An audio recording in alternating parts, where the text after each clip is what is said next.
His trademark is gunfire. His goal, grab the cash, no matter who gets in the way. In his wake, he leaves terrified victims, fleeting glimpses, and few clues for the FBI agents on his trail. But they are determined to find him and end this gunman's reign of terror.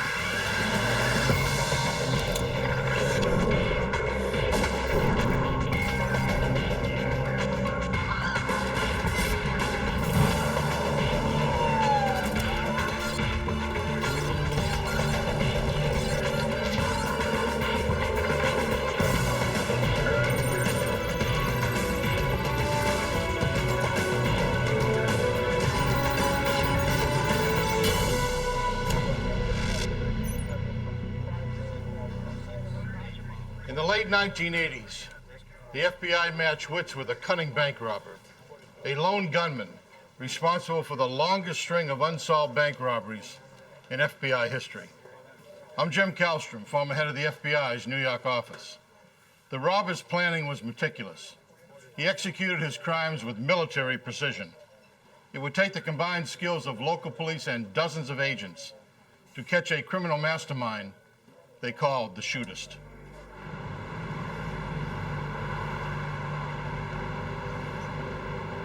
San Diego, California. On November 5th, 1987, the late morning quiet shatters with a gun blast in a local bank. A gunman orders customers to the ground, threatening to shoot whoever disobeys.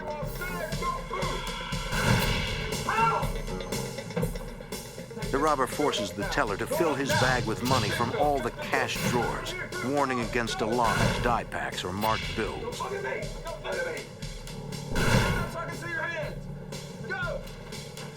He avoids the vault, which would take more time. This robber hits hard and gets out fast. Employees call police immediately. Yes, hello? But even in the best-case scenario, it takes several seconds to get through to an operator, and several minutes for dispatched units to arrive. By then, the gunman is long gone. Authorities conduct a full crime scene investigation. Although the man wore no gloves, he was careful enough not to touch any surface and left behind no fingerprints. Bank robbery is a federal crime. The case goes to the FBI. Bank robbery coordinator Special Agent Jack Kelly considers this gunman a top priority. He's a takeover robber, taking command of the entire bank rather than slipping a teller a note. It's a rare style, used in less than 5% of bank robberies. Even on the takeover style robbers, most of them didn't fire weapons in the bank. So he was, again, even a smaller percentage of the small percentage of takeover robbers that we had at the time. So from that aspect, he was considered to be much more aggressive and much more dangerous. Also, he doesn't use a partner inside the bank, as most takeover robbers do. His violence has a profound effect on his victims. Victims in a takeover-style robbery are pretty traumatized by the event, especially when there's shots fired in the bank, and consequently your descriptions can vary dramatically. I mean, as far as the age, the height, the weight, everything. Some victims say he was wearing a disguise. Others disagree. The differing descriptions are of no real help, so agents turn to the bank's security camera photos. We did have some surveillance pictures of mediocre quality at that time, and it was not a great deal of assistance to us in trying to identify who this individual might have been. The photos show only that the robber is a white male about 6 feet tall with a beard and mustache. Agents face a serious challenge. No evidence left behind. No reliable description of the robber. Special Agent Kelly believes it's not the man's first time robbing a bank. Reviewing unsolved cases for similarities, Kelly suspects the same man robbed another San Diego bank a year earlier. The modus operandi was identical, with someone coming into the bank, firing the gun in the ceiling, vaulting the counter, similar description. The gunman left no evidence behind. The fact that there were so few clues was an indication that this guy was pretty good, and he really probably planned these robberies very well. Soon agents learn the gunman is not finished in the area. After he robbed the second time in San Diego, he actually came back a month later and robbed a third time in San Diego using the identical MO and firing the shots into the ceiling. The robber's choice to fire his weapon makes him a deadly threat. I don't think a robber that does something like this would hesitate to shoot somebody if somebody actually tried to stop him. California? As a rule, Special Agent Kelly attaches code names to serial bank robbers to allow for shorthand communication among agents. Also, a catchy nickname increases publicity. The media would be more willing to pick up the story and to show pictures in the newspaper or on television, which would hopefully help us generate some leads. Kelly dubs this one the shootist for his distinctive and dangerous MO. On December 14th, 1987, the shootist robs a fourth California bank in Mission Viejo, 70 miles north of San Diego. Check inside the bank. I'm gonna go see what's in the convenience store here. See what we can find. Okay. It was my responsibility to review all the robberies that would come in from the surrounding regional FBI offices.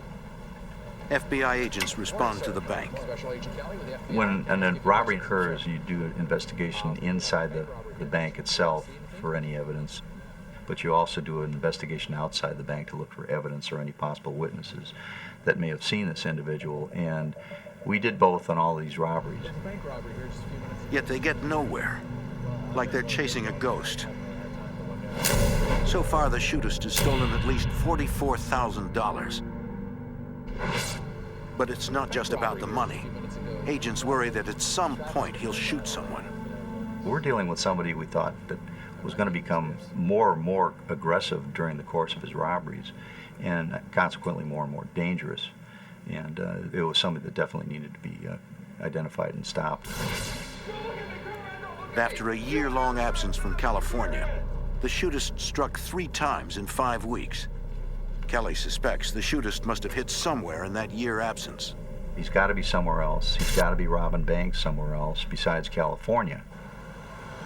Checking with other FBI field offices, Kelly discovers a string of similar unsolved robberies in Texas, with dates that fit neatly into the gap between California robberies.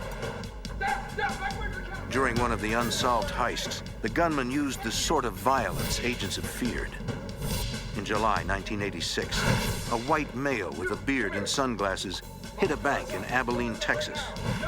After firing his gun into the ceiling, he forced the manager to fill his bag. As in California, he wanted only cash from the teller drawers and warned against alarms, die packs, or marked bills. The employees followed all instructions to survive, but then... Don't you move! Don't you move!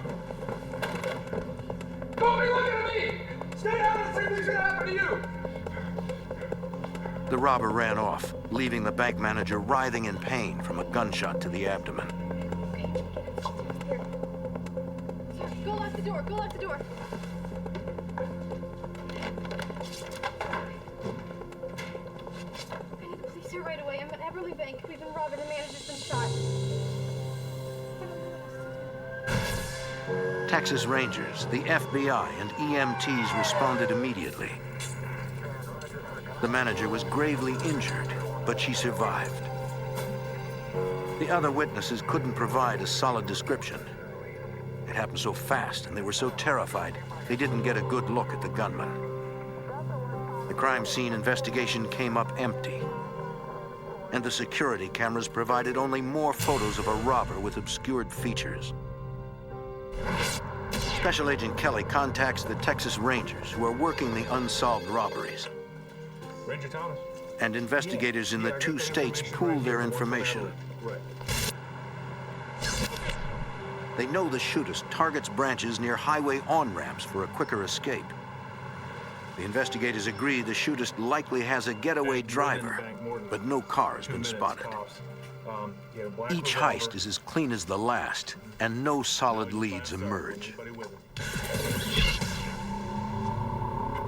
The shootist pulls off 6 more heists in Texas and California in 1988. Investigators hoped the media attention would continue. They need someone who recognizes the gunman to call in a tip. But because of the danger of this individual, we were hoping to get as much cooperation as we could, and we did. Local newspapers would run pictures of this individual. The local television stations ran pictures of this individual. With the ongoing media coverage, the shootist rises to infamy. His is an astonishing spree. 14 known bank heists in 3 years, all perfectly planned and executed. The shootist is destined to make FBI record books.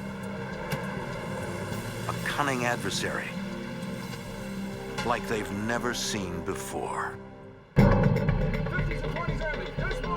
By 1988, a man called the shootist has robbed at least 14 banks in Texas and California.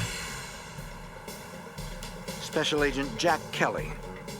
He was well organized and planned things out well enough where he didn't leave a lot to track him with. What he does leave behind are bullets fired into the ceiling.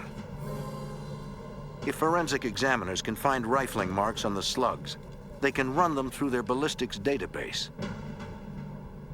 And if the gun has been used in other crimes, they might get a lead on the gunman's identity. But that's a lot of ifs. Ballistics experts determined the slugs came from a .38 caliber revolver. But there's a problem with finding traceable rifling characteristics. The rounds that we did find were pretty well damaged. They weren't really going to be much benefit for identification as far as the rifling was concerned. The shootist continues his spree. His 17th known robbery is in the San Diego suburb of University City.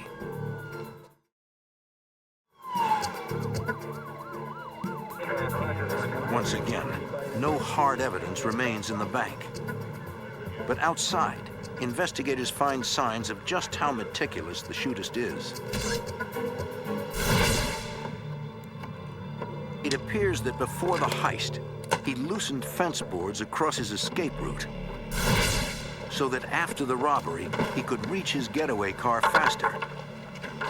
Special Agent Kelly has chased more than 100 robbers, but this one's the most professional he's encountered by far. And you had to give him some credit, he was good. But you always had the hope that maybe there was some piece of evidence or some witness, some other part of the puzzle that you could put together. Yet despite a full neighborhood canvass, agents come up empty. By the middle of 1989, the shootist is made off with nearly $250,000. And he's struck in at least 10 different cities. Anytime an individual is mobile and he's able to move from not only city to city, but state to state, it really kind of complicates the investigation because there are multiple jurisdictions. Kelly brings together law enforcement from around the country. California and Texas FBI agents, local police, and Texas Rangers work together, determined to find that one clue that has eluded them. The more eyes and ears you have out there at the time, the more likely you are to get a break and catch this individual. Because the shootist acts like a professional, agents suspect he has an arrest record for robbery. One of the logical leads to take is to look for people that just recently are released from prison and maybe going back to their old ways again.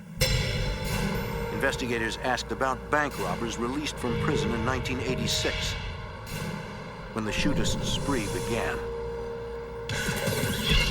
But it's a dead end. No one recognizes the man. In the surveillance photos, it's difficult to determine what the man really looks like. And the hair, the mustache, didn't appear to be real. I mean, it was extremely dark in color. The task force concludes the shootist likely uses elaborate disguises. Wigs, mustaches, even makeup to change his complexion. When we first realized that he was probably wearing disguises, we actually took a number of the surveillance pictures to different costume shops. Agents show shop employees the photos, asking if they recognize the man or the disguises. But it's another dead end. Investigators analyzed the shootist's bank robberies, hoping to find a pattern. They compare the amounts taken to the frequency of the heists and determine the shootist spends about $3,000 a week. When he runs low on money, he hits another bank. You were able to see, not necessarily a pattern, but you knew that he was going to need X amount of money after a certain period of time. Investigators note the shootist usually strikes on Mondays and Fridays and often robs different branches of the same banking companies. There are hundreds of bank branches in the general area where he hits. He was just a kid in a candy store out there with trying to select where he wanted to rob next, and it was our job to try to outguess him. The team sets up surveillance on branches of the banks the shooter seems to favor. They watch on Mondays and Fridays, the robber's favorite days. It's a long shot. And the problem we had was we had absolutely no idea where exactly it would hit. There were so many branches, so many targets. Sancho, this is Team 3, reporting nothing. Manpower is limited. Predicting which bank he'll hit next proves impossible. Bank robbers often use casinos to launder stolen money. The task force sends bank surveillance photos to casino security offices. One California casino responds with a good lead. A regular high roller there looks a lot like the shootist. They were willing enough to give us their surveillance photos of the individual that they had suspected. Agents track down the man and interview him. Special Agent Manuel with the FBI He California. does resemble the shootist, but he has solid alibis for the robbery dates. Investigators eliminate him as a suspect. Another lead crossed off the list. Keep me in touch.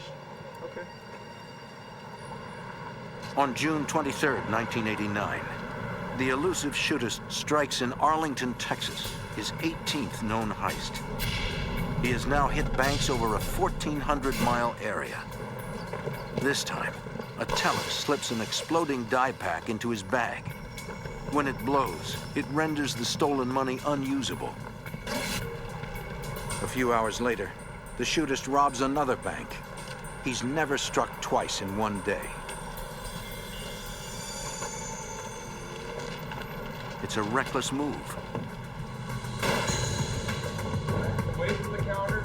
Hands out where I can see it. Agents fear he is becoming more desperate. Special Agent Kelly fears it's only a matter of time before someone gets hurt.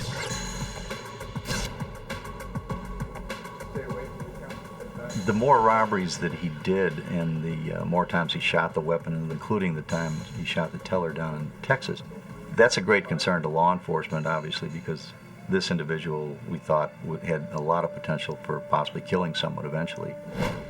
And the way the shootist operates, he could take his next victim anywhere, at any time.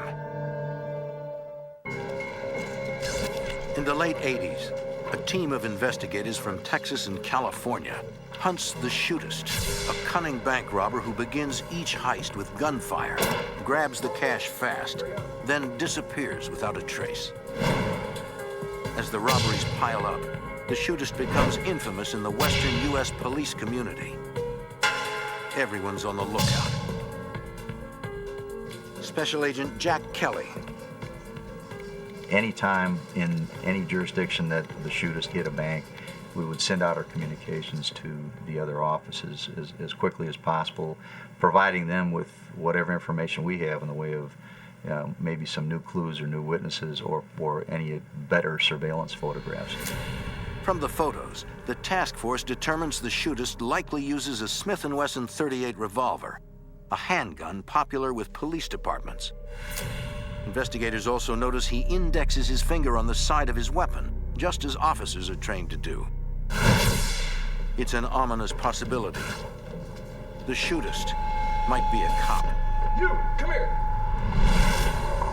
Even if he's not an officer, he seems to know how they operate. Investigators suspect he goes as far as surveilling local officers to learn their patrol routes, and then chooses targets away from those routes to increase police response time. The elusive gunman treats bank robbery like a profession, and his planning has paid off in more than 20 robberies. Investigators welcome the continuing media coverage. They know their best chance of finding the shootist might be through the public's help. One witness in particular provides an interesting lead.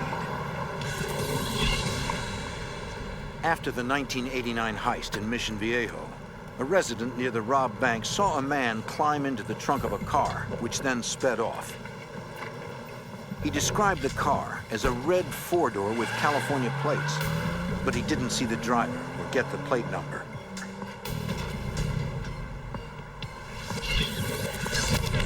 Agents run checks on every car that fits the description in California, but there are thousands. It would take months to track down each car. But the sighting does confirm one suspicion. When we found out that he was getting into the trunk of a vehicle, we knew that he obviously had an accomplice in these robberies. On March 30th, 1990, the shootist robs the same Texas bank he hit a year earlier. To investigators, the repeat job means he's getting even more brash, unafraid of being recognized by anyone. By the end of 1990, the task force ties the shootist to 27 robberies that have netted him nearly $400,000, all without a single usable print left behind. He was very cautious about vaulting the counters, not to touch things. Even going out the doors, he would hit the doors with his elbows or his hip to push them open. Somehow, agents need to find a way into the shootist's secretive world. They take the case to behavioral profilers at the FBI Academy in Quantico, Virginia. It's not that it's going to be able to place a name on the individual, but it'll kind of give us a little bit more about the guy's personality. Studying details of each known robbery, the FBI profiler creates a behavioral sketch of the shootist. Because most criminals start working in their comfort zone, the profiler suspects the shootist is from Texas, where the first robberies occurred. The gunman's level of precision indicates possible military training. You, come here. Since the shootist has gone so long without anyone turning him in, the profiler suggests the robber has only one fiercely loyal accomplice. And experience with other takeover robbers makes the profiler believe the shootist will grow more violent as his spree continues. It's possible the gunman will choose a shootout over surrender. This guy's going to be willing to shoot his way out of the bank or even take hostages to make an escape from the bank if he's cornered. In April 1991, Did you actually see a gun? the shootist expands his turf into Northern California, robbing a San Jose bank of $15,000. Okay. Did he shoot the guy? San Jose Detective Sergeant Jack Baxter We never found a witness as to where he went, what kind of car he had, did he have accomplices. We had no idea. This time, the shootist leaves something behind. A partial palm print is found on the counter.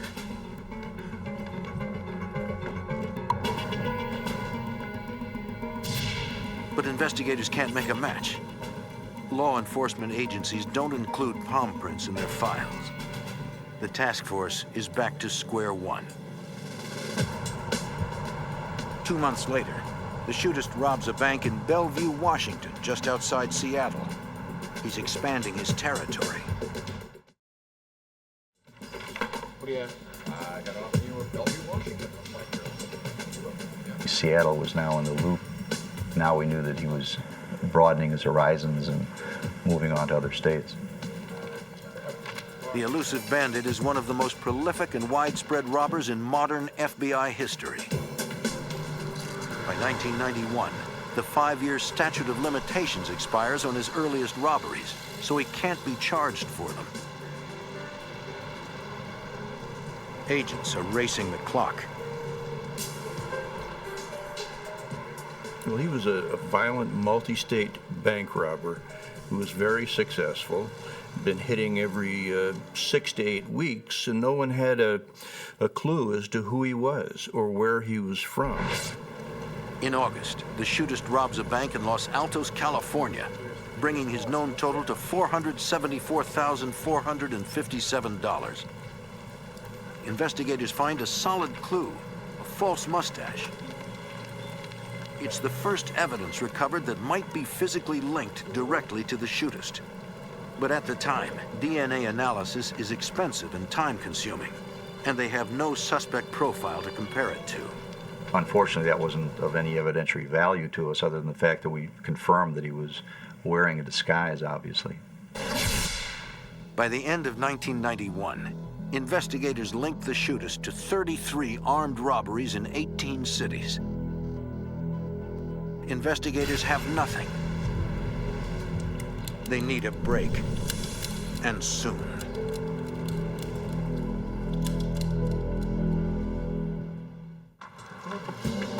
Investigating the longest string of unsolved bank robberies in modern FBI history, agents have little but grainy photos of the man they call the shootist.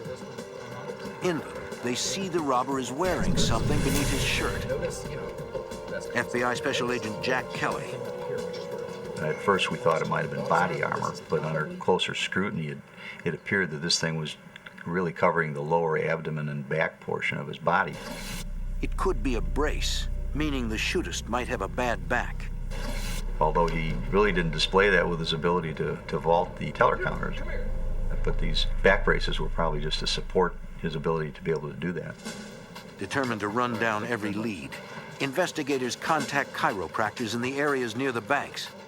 But they have only blurry surveillance photos of a disguised man, and they can't get to every doctor in 3 states.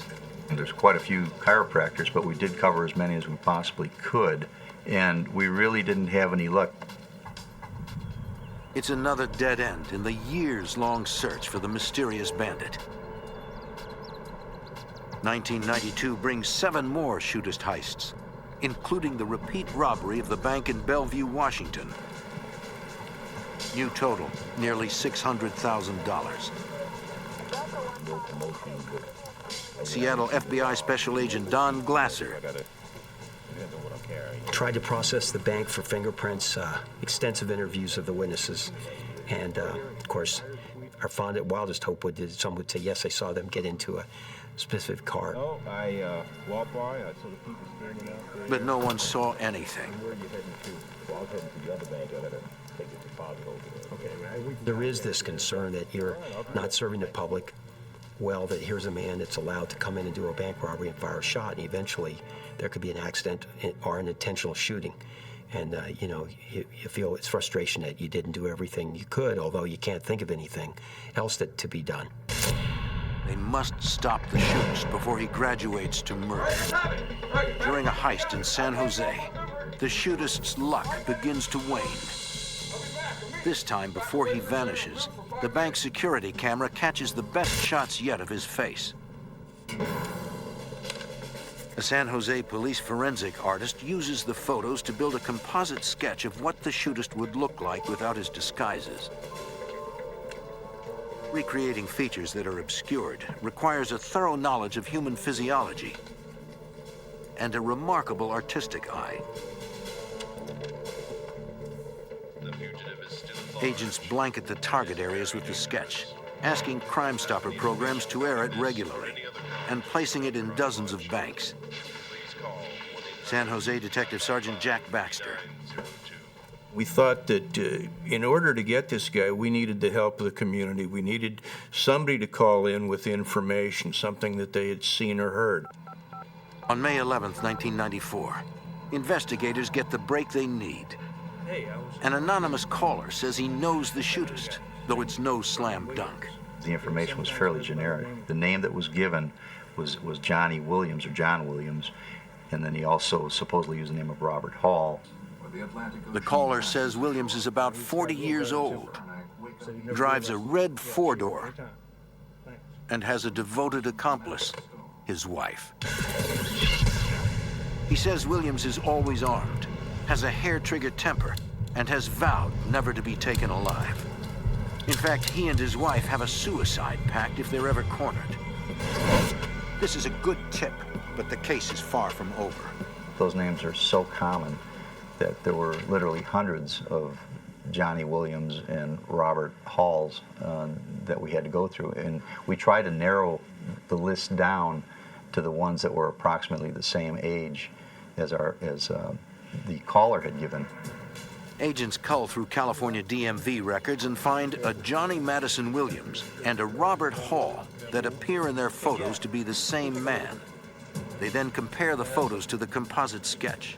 It was an exact match for the sketch done by our police artist, just as if he had done it right off the picture. So we knew that we had the right guy. California fingerprints drivers. The DMV fingerprint records confirm Hall and Williams are the same man. Johnny Madison Williams is a former Marine from Texas and has a record for robbery and theft there. Williams' wife, Carol, bought a .38 revolver like the one in bank security footage. And Carol drives a red four-door registered in her maiden name.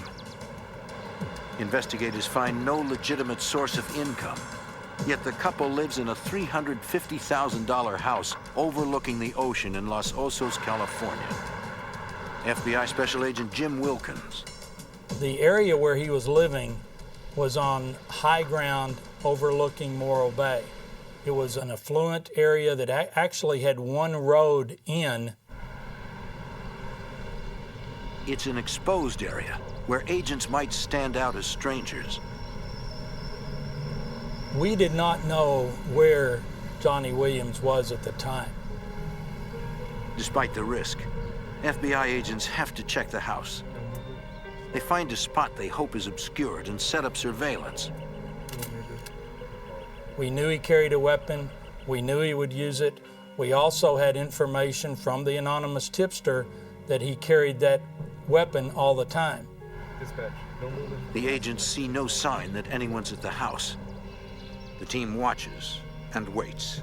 We had made a contingency plan that if we saw Williams returning in that vehicle, we would do a felony car stop before he got into the neighborhood where we had safe fields of fire and where there were no escape routes for him in his vehicle. Agents watch the house for several days, but the couple fails to show. Staying to the end of the shift. Investigators suspect the shootist is off preparing for another heist. Jack Kelly has a hunch it will be in the Seattle area. The shootist is robbed there in one-year intervals, and the year is up. Kelly contacts Seattle Special Agent Don Glasser. He said, it's definitely going to happen. He's going to definitely rob in your area, so be on the lookout. It's just a hunch, but it's all they have. Glasser hits the streets looking for the red car. I was out of the office and on the street so I could be in the vicinity of the Bellevue area. Getting very antsy, very excited about being prepared to respond to a dispatch saying that there was a 91, a bank robbery. July 1st, 1994. The shootist strikes again. He robs a bank in Kirkland, Washington, just 10 miles north of where Special Agent Glasser is on patrol looking for him.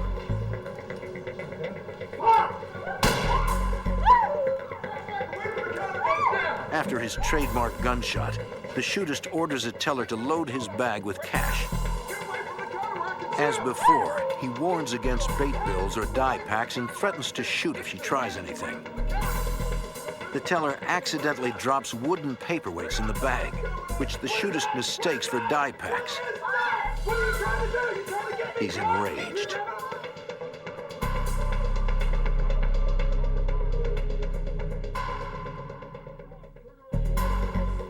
July 1st, 1994. The shootist commits his 48th bank robbery. A frightened teller angers the robber, but she is spared.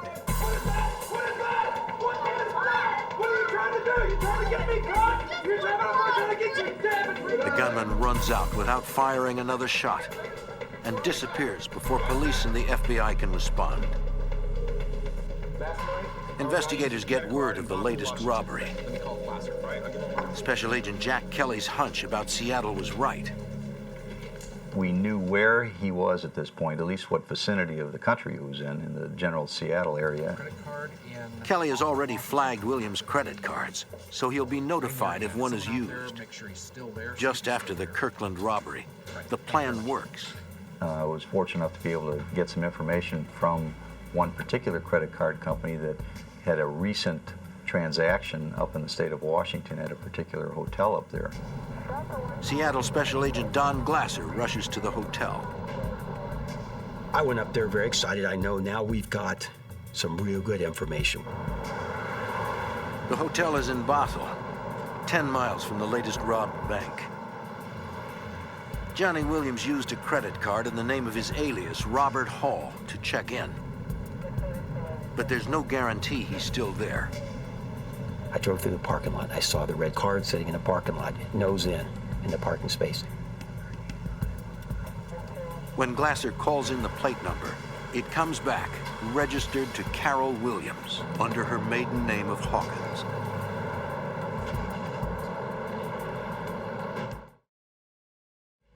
Hello, sir. How can I help you? Yeah, let's see the manager, please. If Williams is still in the hotel, they must be careful not to tip him off or create a barricade or hostage situation. Listen, what I really need from you is I need you to look at this picture, okay? I need you to tell me if... The manager recognizes suspect Johnny Williams as Robert Hall and says he and his wife have not checked out. So I immediately called Jack Kelly back. I gave him the news and suggested he get on an airplane and fly north, and he was already packing his bags. At that point in the investigation, I was very excited. I contacted my counterpart, Jack Baxter, from the San Jose PD, told him they had the guy, not only we got him identified, but also we know where he is. So Jack hopped on a plane, and I hopped on a plane. Glasser also calls for reinforcements from the Seattle police and FBI. I'm here in Bothell at the hotel. We made sure that none of our agents wore radios, guns, raid jackets, FBI, ball caps, any kind of identifying. Ask them to act normal when they were moving around. Within minutes, more agents and detectives quietly arrive and set up a perimeter. We made sure that no FBI four-door, as we call them, G-rides, were visible to this guy, that we would use surveillance vehicles. If we happened to casually look out his window, he wouldn't see anything unusual happening outside. We set up locations completely surrounding the hotel. We rented a couple rooms that would give us a base to operate from, so there was no way he would walk out. If he detected us, then he might try and escape. We made sure we had it really covered. Rather than rush the room, the investigators decide to wait until they get a visual ID of Williams. Yeah, I'm going to take a break for about half an hour. We had made sure we had an eyeball on his door at all times. By nightfall, Detective Baxter and Special Agent Kelly arrive from California. Detective Jack Baxter. We didn't want to move too fast. We had to have patience, and we wanted to make sure we could arrest him in a way that nobody was going to get hurt. The agents want to take Williams into custody outside his room in case he has guns inside. As dinner time approached, we hoped that we'd see him come down and go to eat or something like that, and that we were prepared to arrest him if he did that. But hours pass with no sign of Williams or his wife. While they watch, investigators have to stay under the shootist's radar and not use police radios. We had been told he had a scanner, so we had to be careful what we said on the radio for fear of tipping him off that we were there. It does appear someone is in the room. Special Agent Jack Kelly. We knew that there was a light on in there. We could see the light All the drapes were drawn, and we could see the flashing of the television in there.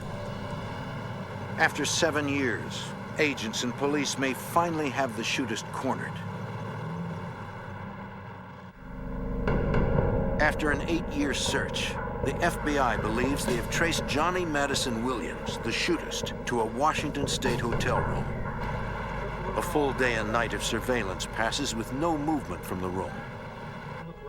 In the morning, agents devise a ruse to see if their suspect is actually there.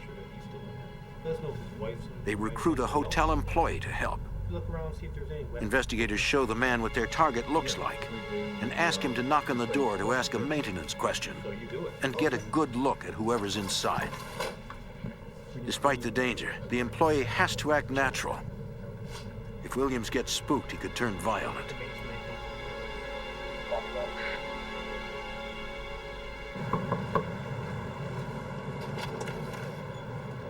I need to change your filters. When the door opens, the hotel employee asks when would be a good time to change the room's air filters. Detective Jack Baxter. Our suspect told him that he was going to leave in an hour so he could come back in an hour and change the filters. Well, he ran back to us and positively identified him as being in the room. We had the room secured, so there's no way he was going to get out. Now they know the shootist is definitely there. And in an hour, he should emerge. I want everybody in place in 45. An hour passes. Then 2. Williams could be on to them. But then an opportunity presents itself. Special Agent Jack Kelly. There was a phone call from that room down to the front desk, and he had asked if he could borrow a typewriter because he wanted to write a letter to someone. And he was asking the people at the front desk if they could bring the typewriter up to the room. We instructed him not to do that. On the FBI's order, the manager tells Williams he's welcome to use the typewriter in an office near the front desk. Which he agreed to. Say be down shortly. The small office is a good place for an arrest, away from the public, no chance of escape. Special Agent Don Glasser. We quickly go to the room, decide where the typewriter is going to be, do a little quick rearranging of furniture so that we can go into that room once he's in there and not be obstructed by furniture. We have a nice clean path to get to him. As a final touch, investigators place a sheet listing the Miranda arrest rights in the typewriter. Then hide in an adjacent room and wait for the word from their men outside. After 40 tense minutes, a man leaves the room and heads toward the front desk. It's Johnny Williams. We saw him walking across the parking lot. Absolutely no question in our mind that is him. We recognized him as if he were our best friend. He just left his room. He's on his way to the lobby. This is it. The culmination of an 8-year chase. He walked into the front desk, and they instructed him to go over to this office. Mr. Williams, the office is ready. So he walked behind the front desk and went over there. Use this typewriter and this extra paper to use. Just page me if you need anything else.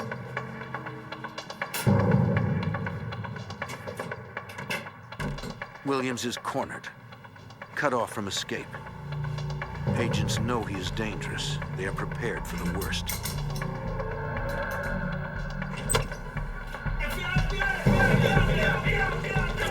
But he is completely caught off guard.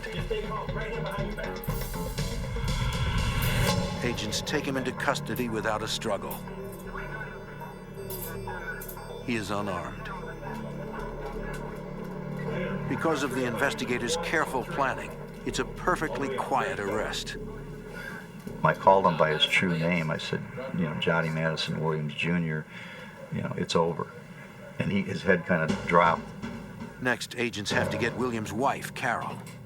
We figured there was no reason to charge into the room, but we just wait long enough, and she would come down. In fact, she did.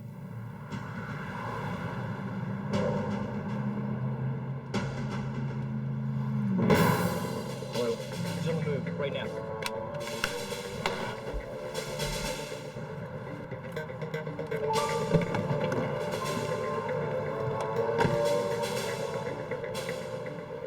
She came out of the room and she was going to her car.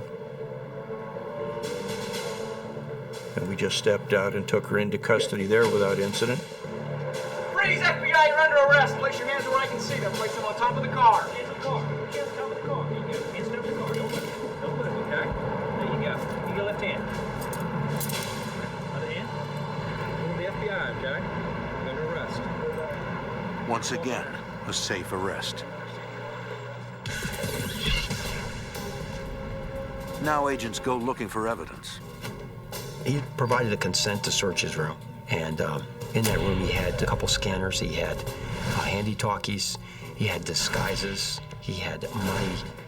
They also discover the shootist's own notes, a log of all his robberies. There was a gray briefcase that had a detailed record of the bank robberies, very, very organized, the date, the day of the week, information on the total, the address of the bank, the name of the bank. Very, very, very incriminating evidence. Investigators find more in Williams' car. He had 2 pistols and they were in the trunk of his car.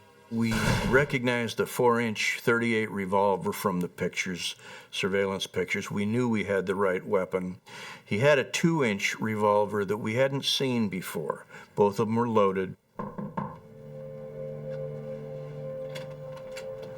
The investigators separate Williams and his wife while they await transport to an FBI office for booking. Williams agrees to talk. We linked him to, I think, a total of 48 robberies. And when I did the interview, he asked me that. He says, "How many do you have me for?" I said, "Well, how many do you think we have you for, John?" He says, "Oh," he says, "you know, you wouldn't be here arresting me and know my name and everything else. You probably have all 56. Williams goes on to detail each of the 48 robberies the FBI know about, plus 8 they don't. The entire interview eventually lasted about 12 hours, and I was writing constantly. I mean, I had writer's cramp at the end of the 12 hours with all the information he was providing. Johnny Madison Williams took his work seriously, casing banks for weeks, outlining intricate escape plans. He says he wore the brace after injuring his back in a car accident and frequented chiropractors, just not the ones investigators got to. Knowing the FBI would try to trace his disguises, he stocked up in Dallas before he started his robbery spree. He tells agents he studied police routes, radio dispatch codes. All that work brought him close to $1 million in stolen cash, until authorities stopped him. Yet it wasn't just the agents and officers working the case who solved it. Many times it's the assistance of the public that leads to the capture and successful resolution of these cases. It's very important. I think no more so than now with the terrorism threat. Is that important? Carol Williams pleads guilty and receives 20 years for her role in the shootist robberies. Her husband, Johnny Madison Williams, the shootist himself, also pleads guilty to the 27 robberies still under the statute of limitations. He is sentenced to 92 years in federal prison. His unprecedented reign finally over. A day that began with a class field trip ended with a parent's worst nightmare. Family and friends worked with local police and the FBI in an urgent search for a missing daughter. An unlikely suspect eventually emerged in the girl's disappearance. Faced with conflicting testimony, the FBI would need to rely on forensic evidence to convict a predator.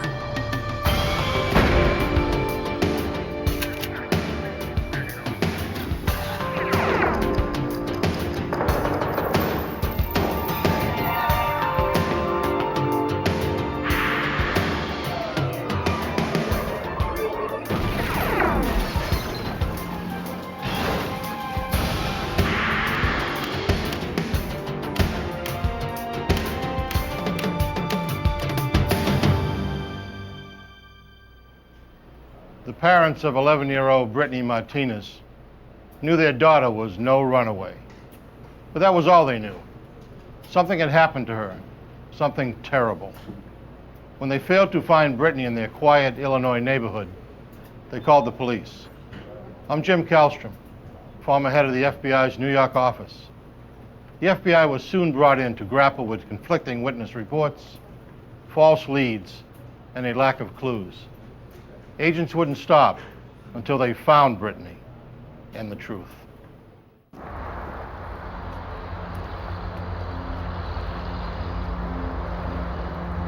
Chicago, Illinois, and its surrounding suburbs are home to roughly 10 million residents of various backgrounds and income. People settled here to take advantage of Chicago's economic and cultural opportunities. Families from Chicago's nearby suburb of Elgin were no exception. At about 5 p.m. on May 8, 1997, Wendy Howlett returned to Elgin with her 5-year-old son and her 11-year-old daughter, Brittany Martinez, after enjoying the day at Chicago's Shed Aquarium. The mother of two had chaperoned her daughter's 5th grade class on a field trip to the famous institution. She was just all excited about her field trip to the Shed Aquarium. And I had 5 of her girlfriends with me. They had a great time. They liked the sharks, the turtles. We had lunch outside, seen the boats, seen planes going by. Brittany just had a wonderful time. Brittany and her friends were eager to play outside on the first warm day of spring. The 5th grader was her mother's eldest from a previous marriage. While upstairs with her son, Wendy heard her daughter call up from the street.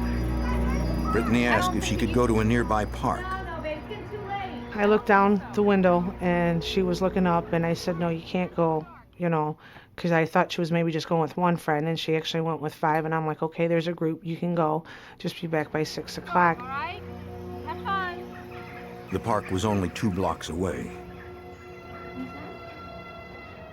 Her son was too young to go with them, so Wendy offered to take him to his Aunt Pam's new house for a short visit. Since Pam lived in the neighborhood, the walk would be brief. On the way out, Wendy left Brittany a note, then bumped into her downstairs neighbor. She told him that if he saw Brittany return before 6 o'clock, her daughter had 2 options: wait for her mother upstairs or come to her Aunt Pam's house alone. 45 minutes later, Wendy had returned from Pam's without seeing Brittany. She figured she was still at the park with her friends. Wendy fixed a quick meal for her son while she waited for her brother to pick her up for work. At about 20 after 6, her husband, Scott Howlett, came home from his job. Scott would watch the kids when Wendy worked part-time in the evenings with her brother as a custodian. And he walked in and I said, well, I got to go to work now. Brittany's at the park with her friends. And he looked at me and said, no, she's not. Her friends are outside. Wendy's heart sank. She went to the window to check with Brittany's friends.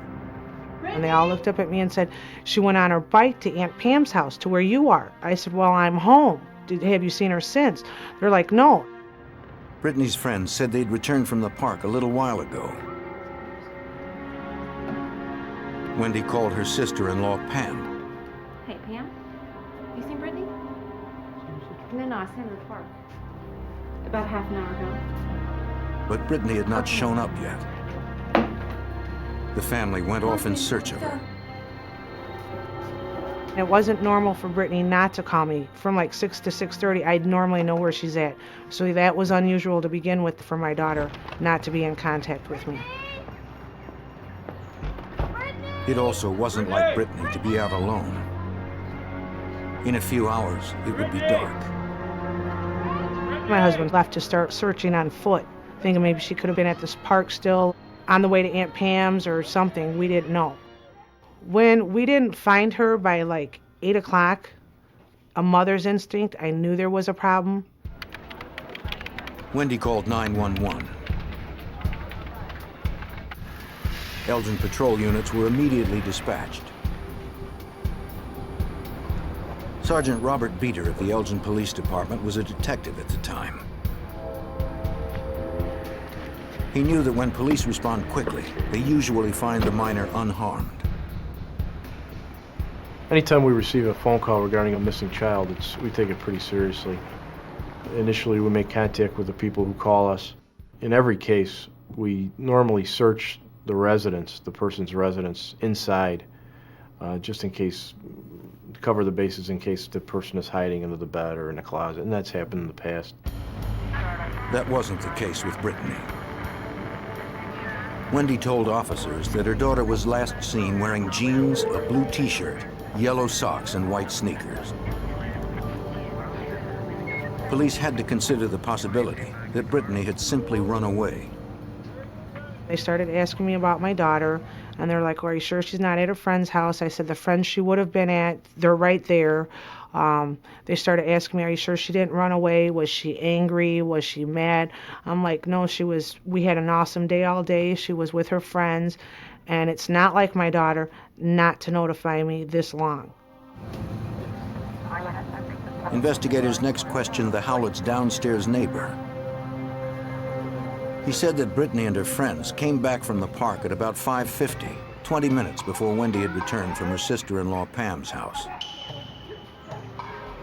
The neighbor said he gave Brittany the message from her mother.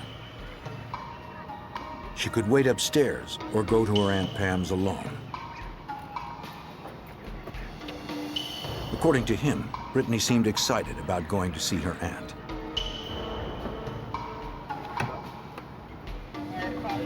Five minutes later, the 23-year-old neighbor said he was inside his apartment when he heard Brittany struggling to drag her bicycle up the basement stairs.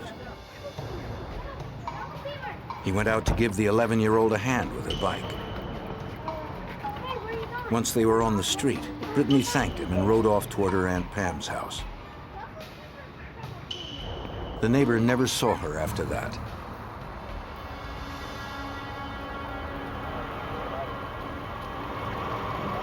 As word of Brittany's disappearance spread, more police and family members continued to gather to help in the search. At around 9 o'clock, Wendy's younger brother, Eddie Milka, pulled up. Brittany's uncle was shocked by the news. He told his worried sisters that he had also seen Brittany outside the apartment at around 6 o'clock when he had stopped by to pick up Wendy for work. He'd gone to work alone when he learned Wendy wasn't home. Milka said he would go to search for his niece at the park. Investigators continued to question people who lived close by, hoping someone had seen something that could point them in the right direction. But no one else had seen the 11-year-old on her bike after she left her house.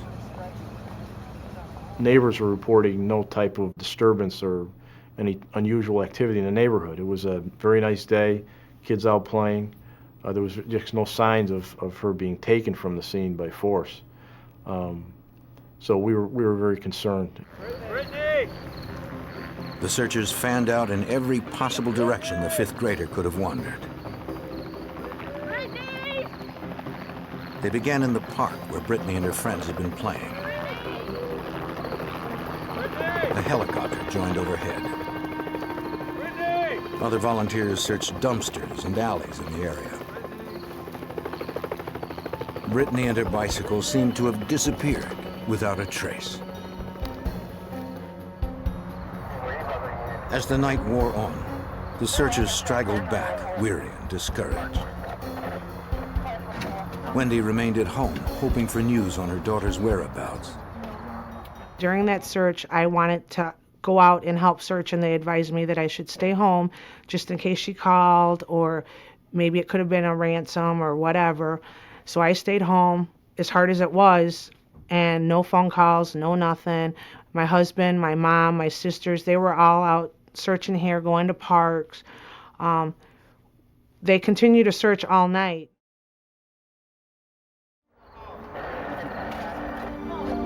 Wendy did her best to remain composed. But after 6 hours of fruitless searching, the mother was distraught. She was very upset, very emotional, very concerned, just at wit's end, just didn't know where to turn. We tried to reassure her that, we're doing everything we can. We're not going to give up on this. We're going to keep going and going and going until we find her. Once again, investigators turned their attention to the interior of the building for clues.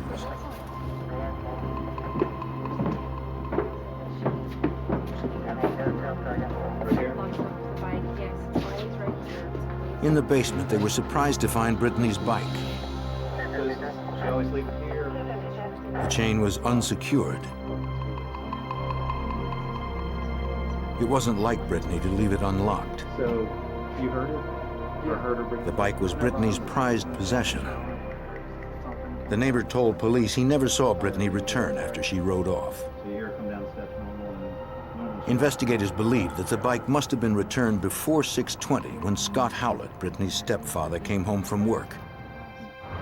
Hoping for a lead, several officers returned to the station to search the database. Illinois state law requires that all convicted child molesters register with the local police. Investigators sought past offenders whose records might point to a likely suspect. Obviously, your number one concern would be if there's anybody in the area that could be prone to this type of behavior, taking a young child. So we naturally assume, let's cover the base with sex offenders. They discovered that a registered sex offender was known to reside a few blocks away from the missing girl's apartment. Local officers knew the man was currently homeless and lived in his van. They also knew where he usually parked at night. Daniels, you in there? If the missing girl was inside, investigators didn't want to provoke him to do anything desperate. Brittany was not there. Nothing inside indicated Brittany had ever been in the van. He claimed to have no knowledge of the missing girl and gave the detectives an account of his activities that day.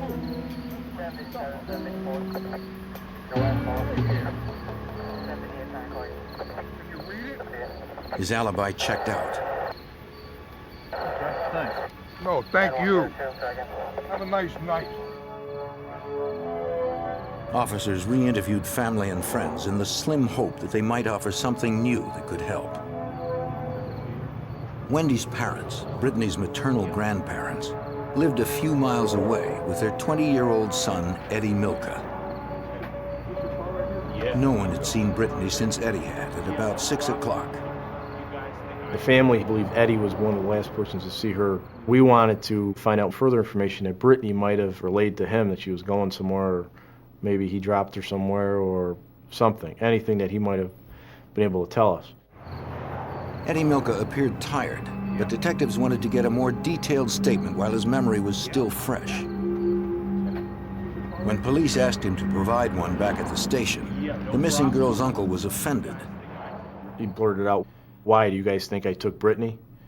We're kind of taken aback by that because it was an unusual statement. We weren't accusing him of anything, we're just asking for his help. Despite the offense and the late hour, Eddie agreed to talk to them at the station. Anything to help investigators locate Brittany. Mind if we take a look in your car? Sure. He also allowed police to search the car he'd been driving to quell whatever suspicions they may have had. In that type of a search, you'd take a look and see if anything would draw your attention to the car. Maybe some item of clothing that she was wearing at the time. Not that we expected to find that in there, but we need to explore all avenues. There was a garbage can in the back seat of the car. There was a vacuum cleaner in the trunk of the car. And that didn't surprise us because Wendy had told us that that's what they do. She and Eddie clean places at night generally. Eddie accompanied the police to the station. Detectives hoped he'd have the answers they needed to find his missing niece. Brittany Martinez was still out there, somewhere, and investigators didn't know if she was dead or alive. In the early morning hours of May 9th, 1997, Wendy Howlett's 11-year-old daughter, Brittany Martinez, had been missing from her Elgin, Illinois home for almost 11 hours. Extensive searches and interviews through the night had turned up no trace of the missing girl. Desperate, Wendy Howlett reached out to the community for help. We called the Polyclass organization. They sent us information and what to do and what procedures to follow to get her picture on the internet for those missing and exploited children. We started calling any of the news channels to see if they can get her picture on TV, to see if someone maybe seen her. If one news station said no, we called the next one.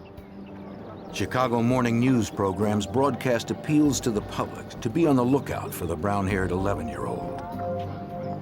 Authorities set up a hotline, hoping for the call that would lead them to Brittany.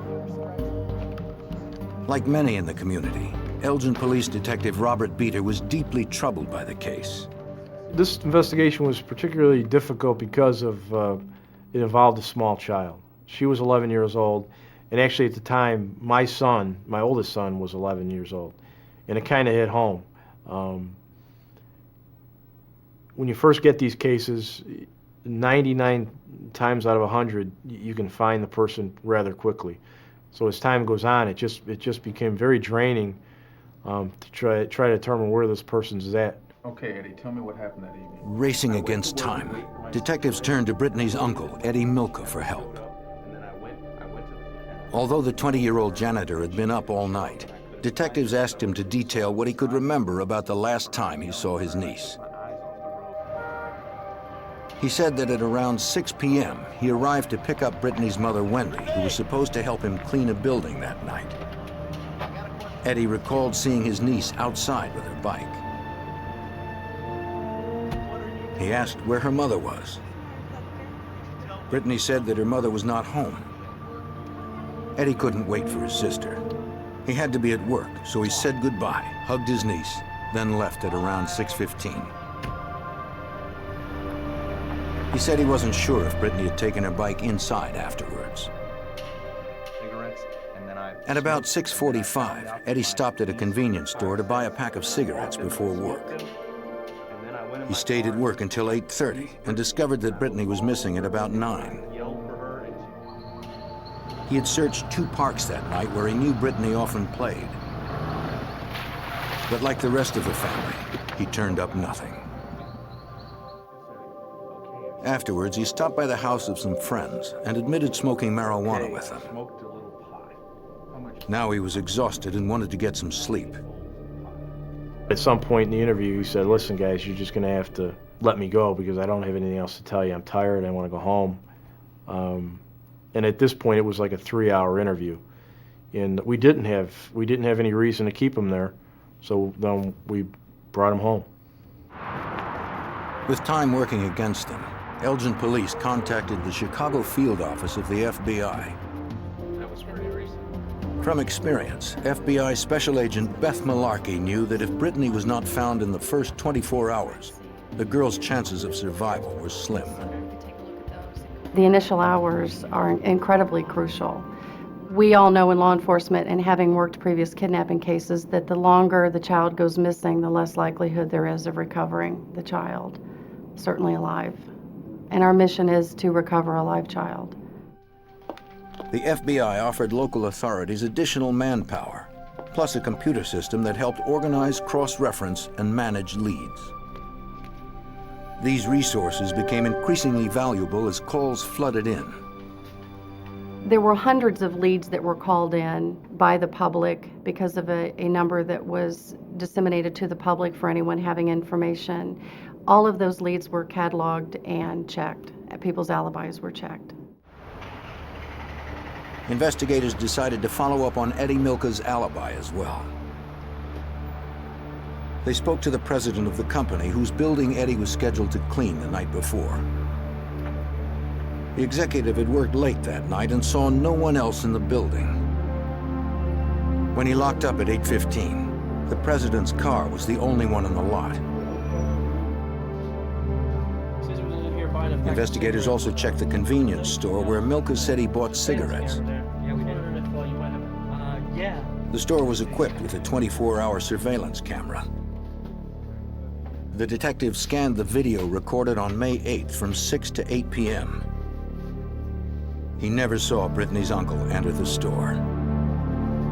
Eddie Milka had lied about his whereabouts.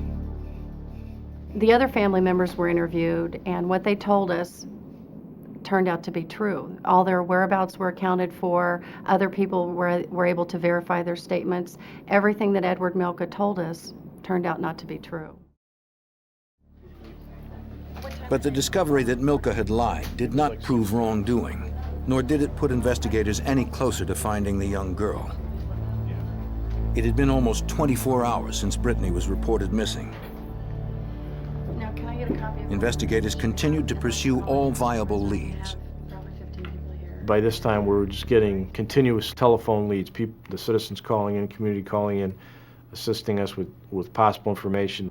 Maybe they saw her somewhere. Witnesses reported seeing Brittany in many locations throughout the region, including a restaurant. The police dispatched officers to check each sighting. The public and investigators alike clung to hope that Brittany was still alive.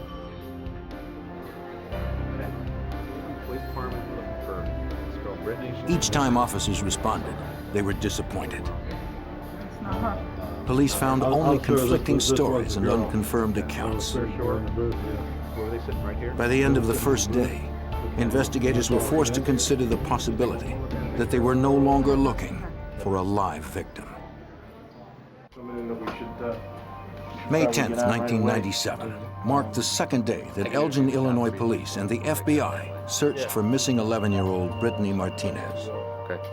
Since Brittany had now been missing for over 36 hours, the possibility that she had met a violent end became more likely. The last person to have seen her was her uncle, Eddie Milka. Elgin detective Robert Beater could not eliminate Milka as a suspect. Eddie Milka was always a question. It was always a question on his behavior. It was always a question on his statements that he told us.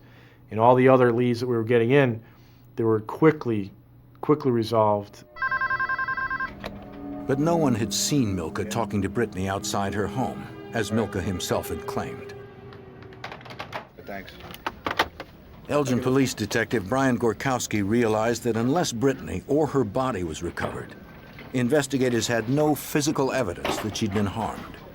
We suspected that this was a kidnapping maybe at some point or a child abduction, but again, we had no tangible things to say, this is a murder. We had no body. We had no smoking gun, if you will. That was very difficult for me. On the morning of May 10th, Detective Gorkowski received a page from Brittany's mother, Wendy. She said that her brother, Eddie Milka, wanted to talk to police again. We wanted to re-interview Eddie Milka.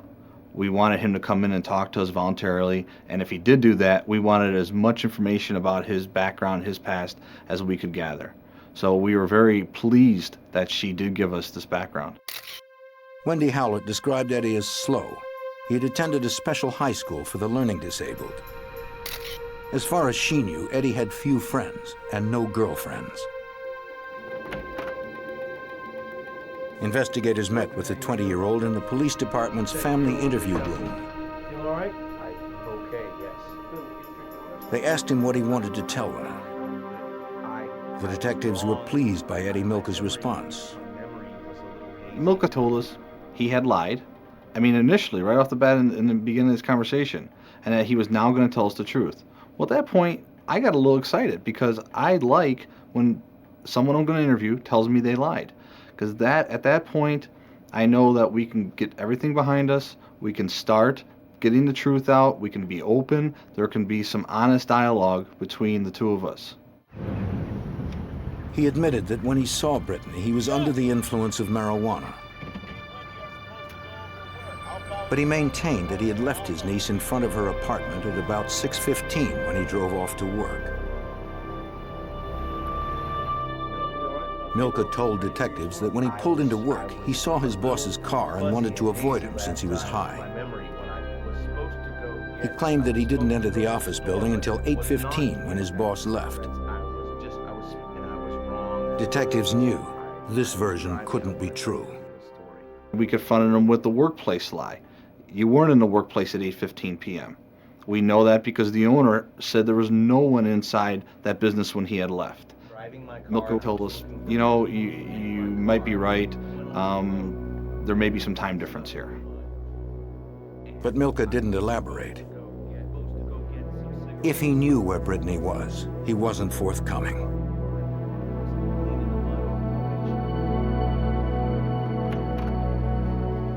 Investigators tried a new tack. Let's take our time. I asked him to imagine where Brittany was at this point in time because he was the last one to see her. He began to rub his temples, he closed his eyes, and then he said she was in Elgin, then she was near Elgin, that she was cold and wet. He continued to reiterate that constantly. We asked if she was breathing. He said that she was not. We asked if she was bleeding. He told us no, she wasn't bleeding. Milka asked for a cigarette. I know she's dead. He started pacing and mumbling, then asked the detective to write down what he was about to say.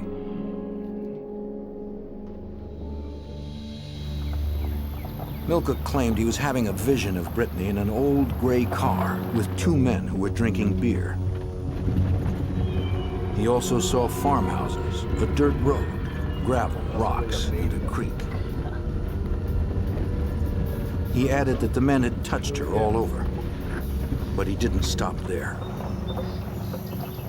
After he had told me that he had seen these two males touching Brittany, he then told me, I know she's dead, I want to tell my sister she's dead, grabbed me, hugged me, and began to cry. Eddie? Wendy Howlett was called down to the station. She noticed her brother had been crying and asked what he had to tell her. Once again, Eddie Milka changed his story. He just looked up at me and said, I didn't do it. I don't, they're putting things in my head. I just want to go home. I just want to go home. They're telling me Brittany's dead. Brittany's still alive. We got to find her. Since Milka never admitted any wrongdoing in his vision statement, police had nothing to hold him on. Wendy took her brother home. Investigators questioned the two friends Milka said he had smoked marijuana with on the day Brittany disappeared. They confirmed that they'd been with Eddie until 10 minutes to 6 when he left for work. Milka told them that he would be back later to watch the Bulls game. When he returned at approximately 10:30 that night, Milka was upset and crying. He told them that his niece Brittany was missing. They then drank a few beers and watched the rest of the Bulls game. Eddie left their house at about 1 a.m. The friends had nothing more to add. Investigators still had no evidence that Milka had abducted Brittany, and no clue as to where she might be now. And then, a week goes by and we still haven't determined what happened to her. She could have been found somewhere. She could have been taken and then released. And that's how some of these cases work out. Some of the more dangerous ones, the person takes them and then releases them a later time. On May 17th, 1997, 9 days after Brittany disappeared, a couple was boating on the Kishwaukee River, 18 miles outside of Elgin, when they made a grisly discovery. They found the body of a girl washed up on a sandbar. She was naked from the waist up and severely decomposed. The terrified couple made for shore and then ran to call the police. On May 17th, 1997, 9 days after 11-year-old Brittany Martinez was reported missing from her Elgin, Illinois home, a young girl's body was discovered 18 miles away in the Kishwaukee River. Lieutenant Gene Lowry of the McHenry County Sheriff's Department investigated. At the time, we weren't sure if it was Brittany Martinez or not. I knew from screening the missing cases that come through our jurisdiction at the Sheriff's Department, we didn't have any missing females that would be within that age range. So we begin to look outside of our jurisdiction and other police agencies to determine what, if any, missing persons might fit that description. The nearby Elgin police and FBI were called in to determine if the dead girl was Brittany. FBI Special Agent Beth Malarkey believed they had finally found her. Those of us who were involved in the investigation and knew the description of Brittany, what she looked like, what her hair looked like, the clothes that she was wearing when she was missing. Although the body that was found on the sandbar was missing a t-shirt, the rest of it very much resembled Brittany Martinez. The dark hair, the blue jeans, the socks, and the tennis shoes that she was wearing. It was impossible to visually identify the victim or to immediately determine how she had died. Investigators could see no external wounds. Long time. They believed she had likely been killed elsewhere than dumped in the river. Too much. You know, what A little bit. The mood amongst the investigators was grim. It just became very sad because the reality of having a dead child and the investigation changing from a missing child to possibly a murdered child changed the whole tone of the investigation. The surrounding area struck Detective Brian Gorkowski as similar to the place Eddie Milka had described earlier in his vision statement. The scene of the Kishwaukee River at that point seems more like a creek or a small body of water, not necessarily what you would picture a river to be. There were rocks, there was dirt roads in the area, there was farmhouses. The landscape very much depicted what Eddie had told me in the vision statement. To confirm that Milka's vision statement was not a coincidence, they needed proof that could link him to this location. The FBI's evidence recovery team, specialists in crime scene forensics, were called in. It was the same unit that sifted through the debris of Pan Am Flight 103 and the Oklahoma City bombing.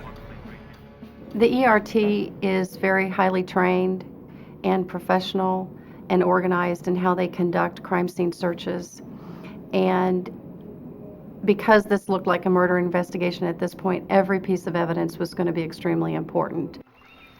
The forensic technicians took soil, water, and plant samples, as well as samples of the insects that had colonized the body. Based on the development of these larvae, scientists determined that the victim died no later than 2 p.m. on May 9th, the day after Brittany disappeared. That night, Wendy Howlett prayed it wasn't Brittany. I still was trying to keep hope that it wasn't my daughter. And I was hoping it was no one else. It was someone's little girl, but I was hoping it wasn't mine. 2 days later, dental records confirmed that the remains were, in fact, those of Brittany Martinez. A forensic pathologist determined that she had died of asphyxiation. 2 strips of tape were removed from her face and mouth. A large bruise with scalloped edges was found on her cheek. To investigators, it resembled a bite mark. The examiner noted that Brittany's jeans were only half zipped and her underwear was on inside out. He found 2 lacerations on the hymen.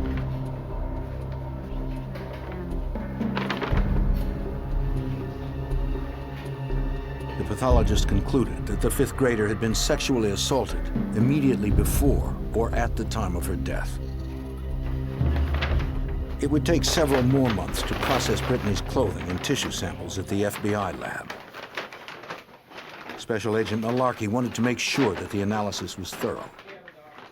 I have to say that I didn't sleep for several days after that because seeing her, seeing the state that she was in, and understanding the magnitude of what took place. Detective Robert Beater hoped the discovery of Brittany's body and clothing would provide the physical evidence they needed to catch her killer. When it was final, at that point we could notify the families and and really start digging our heels and focusing on some of the evidence we had already recovered. For the past 11 days, Wendy Howlett had nourished the hope that her child was still alive. Now, that hope was dashed. The Howletts' worst fears had come true. When they told me that it was my daughter, it is the worst feeling that you ever want to know. I can't even describe the pain that it goes through, because that was my only girl. And I wish this upon no one, not even my worst enemy do I wish this upon. And like an hour after my daughter, they confirmed that it was her, I went into her room and started breaking things. And then I got even more upset because I was breaking her things, and I still was hoping she was alive, even though I knew she wasn't. Investigators speculated on why Brittany's body had come to rest in a river 18 miles from her home. Lieutenant Jean Lowry asked Brittany's mother if the location seemed significant.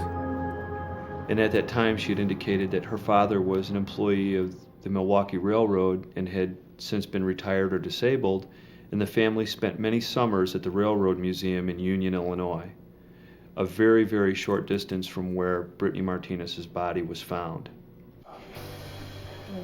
Eddie Milka had spent time there as well. Investigators secured a warrant for samples of his blood, saliva, and hair.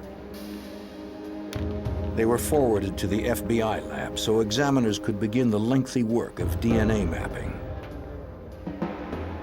Milka's genetic profile would be ready for comparison to any foreign DNA recovered from Brittany or her clothing. A forensic dentist also took impressions of Milka's teeth. Investigators suspected the mold would match the bite mark found on Brittany's cheek. The dentist compared the cast to a blown-up photo of the indentations on the victim's face.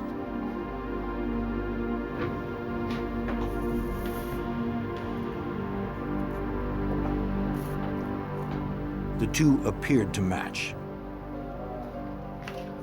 But due to advanced decomposition, the bite mark was distorted, so the dentist could not be absolutely certain Milka's teeth had made the mark. The results were inconclusive. Authorities still lacked the physical evidence needed to make an arrest. They obtained a warrant to search the impounded Lincoln town car they believed Milka had used to drive Brittany to the river. Soil samples collected from the wheel wells were found to be too common to prove where the car had been. Investigators hoped something on the inside would be more promising. Among the clutter in the back seat, agents found a paper cup from a fast food restaurant. Its lid was stained red with what appeared to be blood.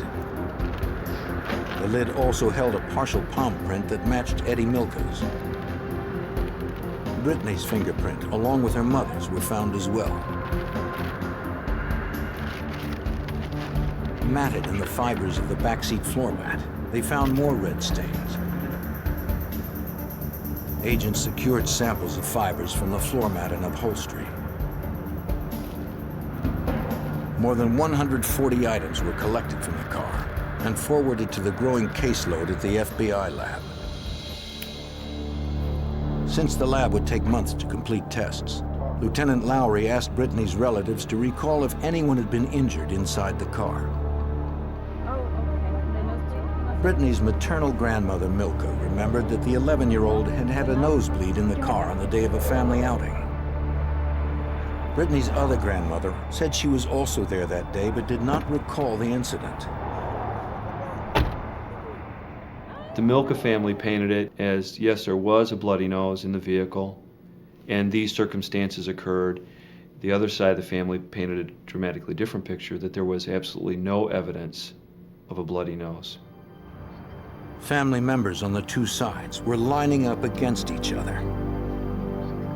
The Milkas believed that Eddie could not have killed Brittany. The hardest part of this investigation is the fact that our suspect was a family member.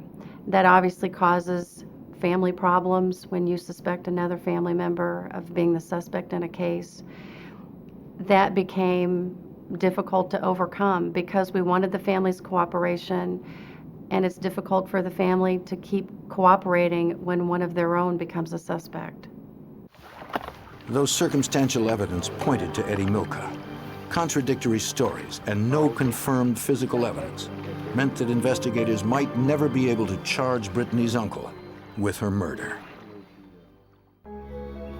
By early December 1997, 6.5 months had passed since the body of 11-year-old Brittany Martinez was discovered in a river 18 miles from her home.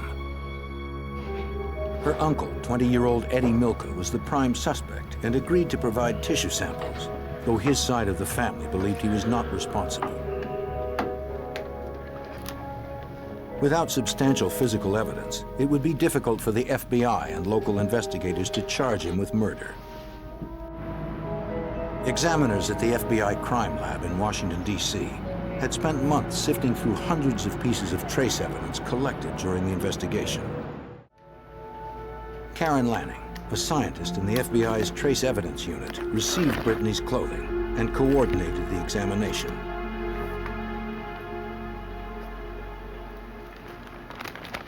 The evidence was processed in one of our scraping rooms, which is a room where we put the items of evidence. Victims and suspects are kept separately. Items from a scene are in a separate room so that we're not contaminating anything. Lanning examined Brittany's socks, underwear, and jeans. Each item was scraped in the search for hairs or fibers foreign to the clothing. On the inside of the jeans, the examiner discovered one thin nylon fiber, a fiber distinctly different from the denim. She would compare the questioned fiber to a known sample from the carpet in Milka's car.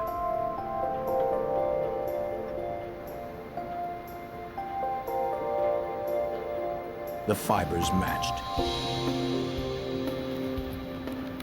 In 4 additional tests, her results were the same. Investigators theorized that Brittany had been in Milka's car with her jeans removed, since the carpet fiber was found inside of her jeans. But the fiber match alone was not enough to prove the theory, since that type of fiber was common to many cars. I couldn't say the fiber came from that carpeting as opposed to another carpeting just like it. So if there were 2 cars that were the same, I can't say it's from car A versus car B. Investigators hoped the remaining evidence would prove more conclusive.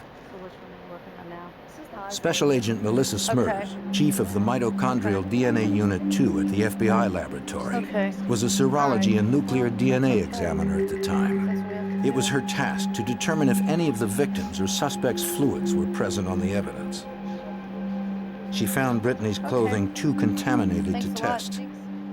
Brittany had been dead for approximately 9 days before she was found.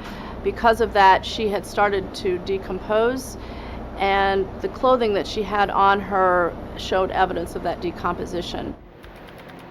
Agent Smers instead focused on the red stains found on the fast food cup and carpet taken from Milka's car. She determined that the stains were human blood. Through DNA testing, she'd find out whose. The examiner compared known samples of Eddie Milka's and Brittany's DNA to that found on the cup and carpet. Agent Smers concluded that the blood in the car had come from Brittany. The probability that someone else had bled on the cup was at least 6.4 million to 1. It was enough to issue a warrant for Eddie Milka's arrest. On December 18, 1997, over 7 months after Brittany disappeared, Eddie Milka was charged with murder, aggravated kidnapping, and predatory criminal assault of a child. His arrest took his sister Wendy Howlett by surprise. I not only lost my daughter, I am now losing my brother to something I know he didn't do. And I was more stunned and in shock than anything that, you know, this can't be happening. This nightmare's got to end somewhere. In order to protect her brother, Wendy Howlett said that it was unlikely that Eddie would have driven to the river in McHenry County since he had never been there before. She told Lieutenant Gene Lowry that the railroad museum the Milkas went to as kids was not in that area as she had previously stated. Wendy began to change her story for whatever reason and backed off on that statement. That again forced us to re-interview her and try and determine, where she was in regard to that statement, because it would be key in determining what the connection was to McHenry County. James McAuliffe of the McHenry County State's Attorney's Office knew the trial would be difficult. Two of the key witnesses, Eddie's sister Wendy and Eddie's mother, would testify on the suspect's behalf. I have those expert reports. We had to impeach some very sympathetic people for whom our hearts went out, but we had no alternative because they had changed their story so much. So we had to, in effect, attack our own witnesses and members of the family who had suffered such a terrible loss. It made it extremely difficult for us. It made it extremely difficult for the Milka and Howlett family and all the members who testified. On April 21st, 2000, nearly 3 years after Brittany's death, the case of the state versus Edward Milka went to trial. The prosecution called more than 50 witnesses. In closing arguments, prosecutors told the jury how they believed the murder had taken place. They believed Eddie Milka had helped Brittany return her bike to the basement. In her haste, she left it unlocked, but took the cup she'd carried since coming home from her field trip. In the past, Brittany had sometimes accompanied her mother and uncle on cleaning jobs to help pay for the bike she loved so much.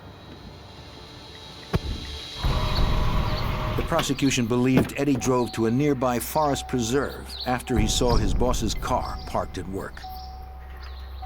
There, prosecutors contended, he sexually assaulted his niece and likely smothered her until she died, then dumped her body in the Kishwaukee River. The defendant, Edward Milka. The jury was not convinced Eddie Milka had planned to kill Brittany. When the jury retired and they came back, they entered a finding of not guilty on the first-degree murder. They felt that he had not intentionally murdered his niece. Felony murder. On the second charge of murder while in commission of a felony sexual assault, the jury found Edward Milka guilty. Many investigators, including Lieutenant Lowry, sympathized with Wendy Howlett's loss. The verdict provided little comfort to her family. This is a tragedy, a human tragedy. There's no other way to cut it. As a father, I can tell you, if I had to experience this, I don't know if I could survive it. So for her as a mother, my heart goes out to her. Edward Milka was sentenced to 75 years in the Illinois Department of Corrections. His crime tore a close family apart. When young Brittany was killed, no one could hear her scream. But with the FBI's forensic experts on the trail, the story of Brittany's final hours could be told. And her killer brought to justice. In Boston, a police call becomes deadly. The gunman escapes. But Boston police and the FBI vow to find him. Uncovering his past, they navigate a trail of criminal connections, false names, and hidden danger to make him pay for his brutal attack on the law.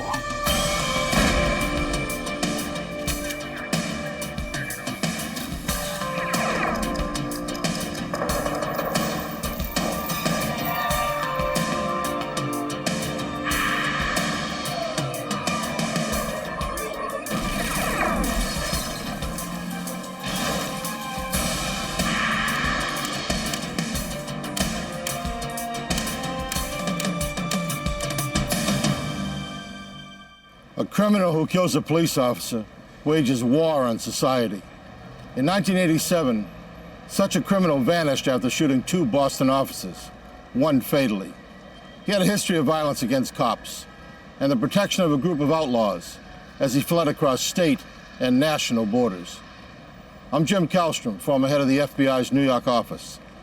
Finding this elusive cop killer meant breaking his co-conspirators before he slipped away forever.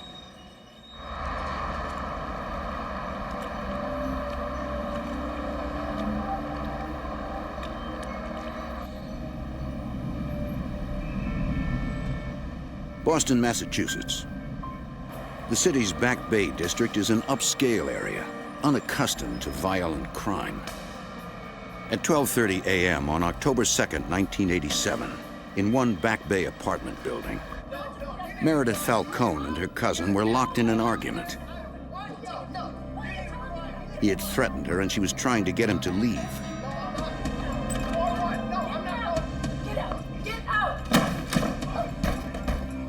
She feared he wouldn't go away, but instead grow angrier. She called 911. 911, this call is recorded. What is your emergency? The emergency operator dispatched 2 police vehicles to the scene. Within minutes, the first squad car arrived at the apartment building.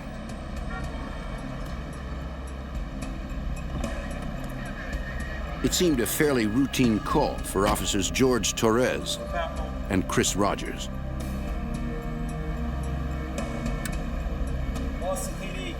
They rang Meredith Falcone on the intercom. But there was a problem with her front door release buzzer, according to Officer Torres.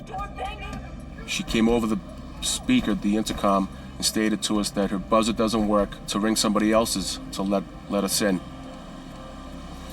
In the background, while she was talking, we could hear some commotion, so we knew that there was something going on inside the apartment.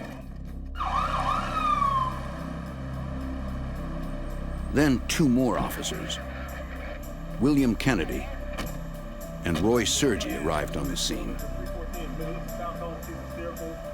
So far, none of the tenants had responded to buzz them in. So the officers decided to split up. We took the standard procedure that 2 of us would cover the back and 2 would stay in front. At that point, Officer Rogers and myself proceeded to the back.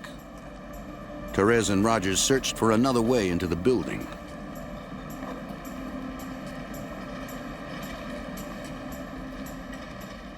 We look into a little alcove behind the building, and we see a male up against the side of the wall, sort of trying to hide.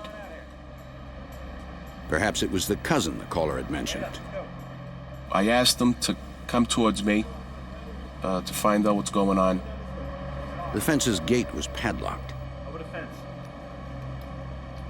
I told him to climb over the fence towards my side.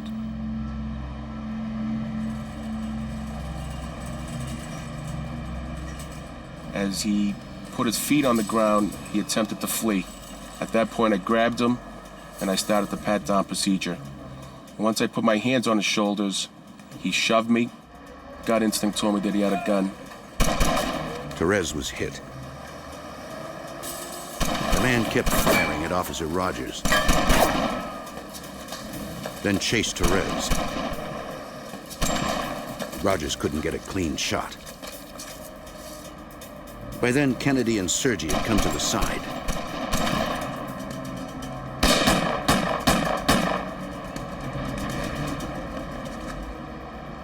Officer Sergi had been shot too.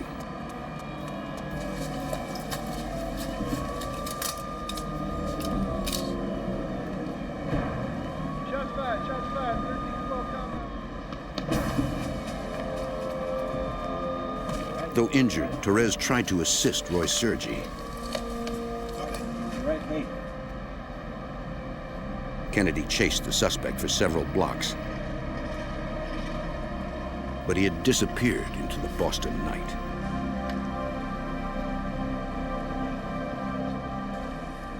As I knelt over him and leaned over, I noticed that there was blood coming out of my left arm and the left side of my chest.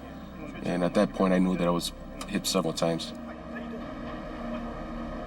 Rogers called for backup and emergency personnel.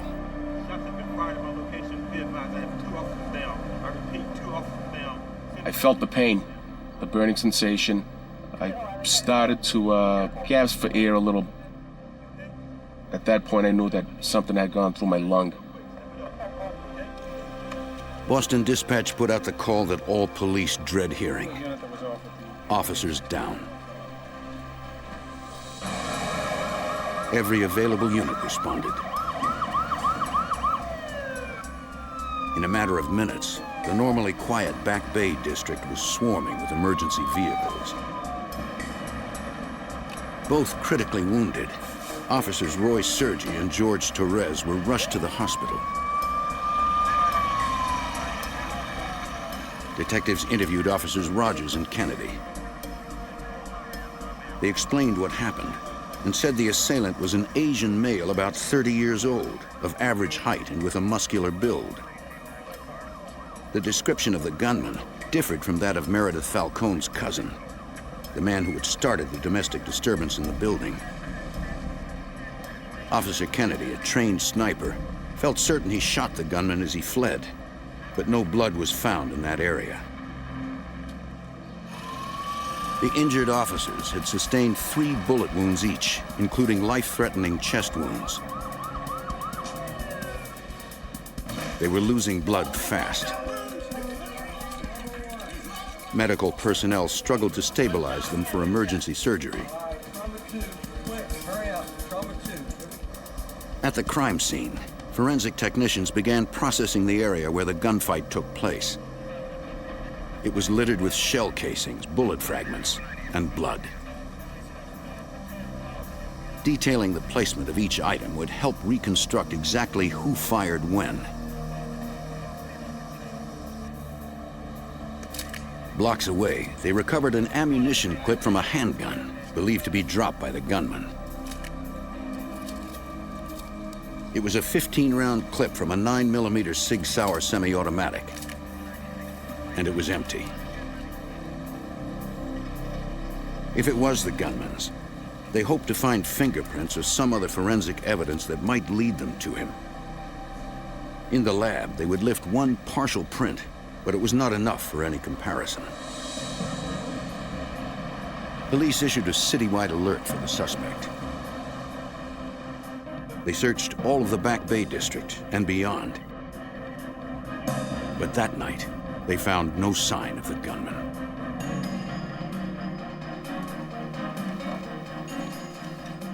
Sergeant Detective James Fong of Boston's D14 station was named lead detective.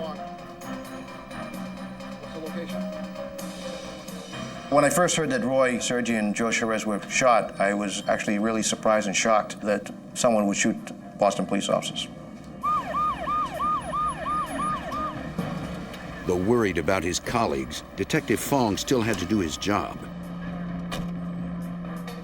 The crime scene is still a crime scene regardless of whether a police officer or a civilian involved, and you have to take everything step by step. He first wanted to determine where the assailant had come from. Then he might be able to identify him.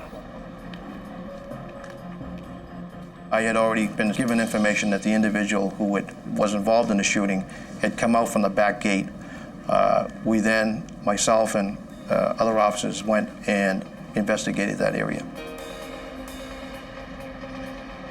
Inside the gated fence, they noticed a large air conditioning unit. On closer inspection, Detective Fong discovered shoe prints on the cover of the unit. The footprints that we recovered at the scene were something consistent with where the officers, George Torres and Christopher Rogers, said that they had seen the individual. Directly above the air conditioner was a window from a third-floor hallway. I believe the footprints got on the cover by an individual jumping from the third-floor window onto the air-conditioned cover. This suggested that the suspect was likely connected to the building somehow. Detectives wanted to interview the roughly 60 residents of the building. Fong decided to start with those of Asian descent. The assailant was an Asian male, and I tried to put 2 to 2 together, thinking that maybe he did come from that building and maybe he was related or did reside at that building. A forensic artist had created a composite sketch of the suspect based on the officer's descriptions. But the residents didn't recognize the man. Although they had heard the commotion and gunshots the night before, they could offer little help. I interviewed all of the Asian occupants that were known to have resided in that building at that time of this incident, and none of them were able to give me any good solid leads. Other residents couldn't help either. I spoke to most of the tenants, and they didn't even know the next door neighbor because of the fact that it's a short-term lease type apartment. They were only there for a few days, a few weeks. It seemed a dead end. At the hospital, the wounded officers were in critical but stable condition. Investigators were frustrated they had no leads on the man who shot them. Then, 6 days after the shooting, detectives returned to the apartment building to check out a new lead. We had received a call from the manager who stated to us that there was an Asian male that had lived there and that she forgot to tell us about, and that they had gone in to check on his well-being because they hadn't seen him for that week. The manager believed the place had been abandoned. Boston Police, search warrant. The tenant's name was Mark Terra. He loosely fit the description of the gunman. All clear? Earl, can you come on inside here? A building employee pointed out a box of ammunition they discovered when they had come in to check on Terra. Can you take a picture of that and bag it? Technicians collected the bullets, noting they were 9mm, the same caliber as the casings and fragments found at the crime scene. In the lab, the bullets would be compared against those used in the shooting. Detective Fong checked the space where a ceiling tile was moved to the side. It was clear, but something might have been hidden there before. The apartment was spare and neat, suggesting the tenant might have served time in the military or prison. The technicians scoured the entire apartment for additional evidence. We recovered a number of items: clothing, personal effects, and ammunition, and fingerprints and hair samples. But nothing indicated where Terra had gone. Checking the name, they learned Mark Terra had no police record. But Detective Fong got a copy of his rental contract. On it, Terra listed a previous address and phone number in San Francisco. Detective Fong called the number and spoke with a man named Leon Perry. Hi, this is Detective Fong with the Boston Police Department. Perry was reluctant to talk, and he denied knowing Terra. The individual that I spoke to was very evasive. In fact, I identified myself as a police officer with the city of Boston who was investigating a shooting of 2 police officers. The individual then became very defensive, stating to me that he did not want to help the police department. Perry seemed suspicious, but police had nothing that connected him to the shooting. Fong had San Francisco police run a check on Perry, and they reported he had no local record there.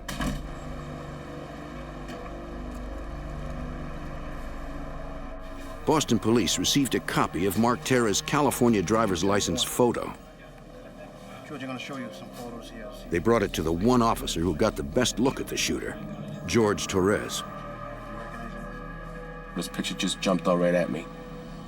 And I stated to him that's the guy that shot us. Anxiety and fear ran through my body. Anxiety knowing that we have an ID on the suspect, and fear because he's still out on the street.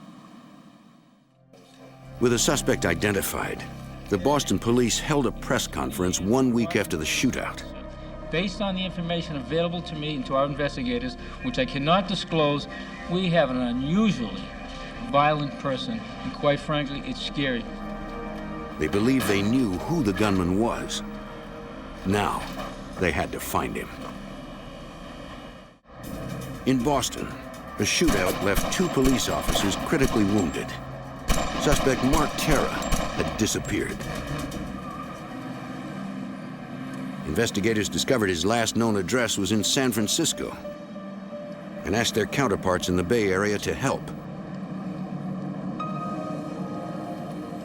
That'll be about it. Everybody has their assignments? They sent the San Francisco police wanted posters of Terra and asked them to have their officers look out for him in case he returned there.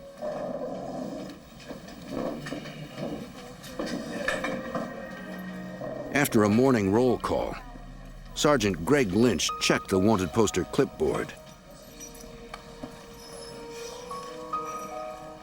On the clipboard was a flyer regarding a suspect who had shot 2 Boston police officers. I knew I had seen the individual, I just couldn't immediately place where I had seen him. Then Sergeant Lynch remembered an off-duty incident that had occurred 6 weeks earlier. In August of that year, as he was leaving a movie theater with a friend, he had spotted a man on the street carrying a handgun. My first thought was he may have been a police officer, but when I looked at him, the feeling I got is he was not a police officer, especially when he turned and he looked at me intently. After the light turned green, he walked across the street. I told my friend to go to the phone, dial 911, tell him who I was, where I was, and that I had a man with a gun. Lynch's instinct told him the man was a criminal.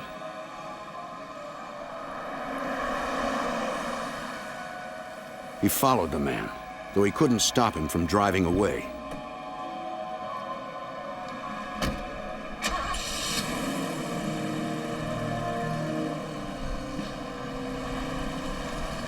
Sergeant Lynch did get the man's Texas license plate number. Once I realized that the man in the Boston flyer was the man I saw at the movie house, that's when I started my investigation in acquiring the information that I had called in back in August, including the license plate number, and that came back to a David Terra. Though the suspect used the first name Mark in Boston, it was the same man. His record was clean, and his registration listed a post office box in Brownsville, Texas. Lynch forwarded the information to investigators in Boston. In turn, Boston police immediately contacted authorities in Brownsville and asked for their assistance. A detective from the Brownsville police checked the post office box and found the suspect's street address.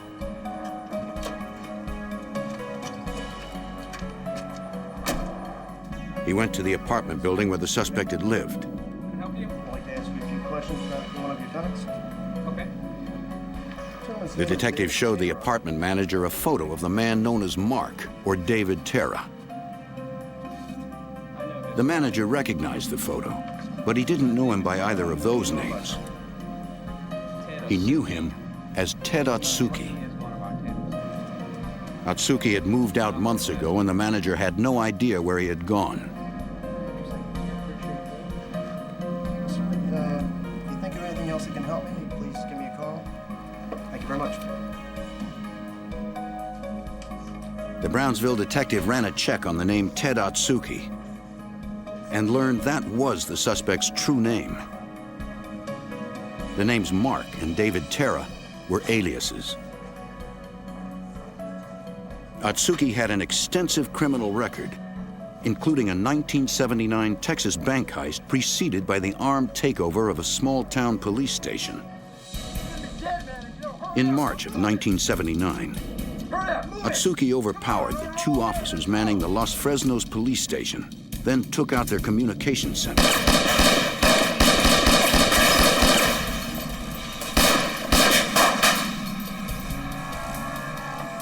With the police neutralized, he walked across the street and robbed the local bank of $70,000.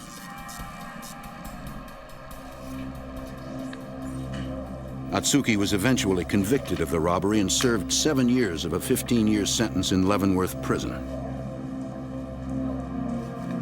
Within a year of his release, he was wanted again for violating parole by leaving the state of Texas.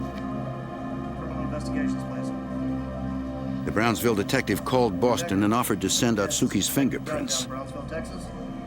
Got some information on a active case you got up there.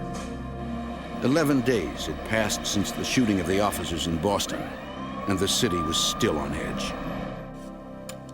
By that time, police technicians there had lifted a single usable print from the suspect's rental contract. They compared it against Ted Atsuki's print sent from Texas. Checking comparison points, they made a match. Investigators were sure Atsuki was the gunman who had shot officers George Torres and Roy Sergi. They also believed he had left Massachusetts.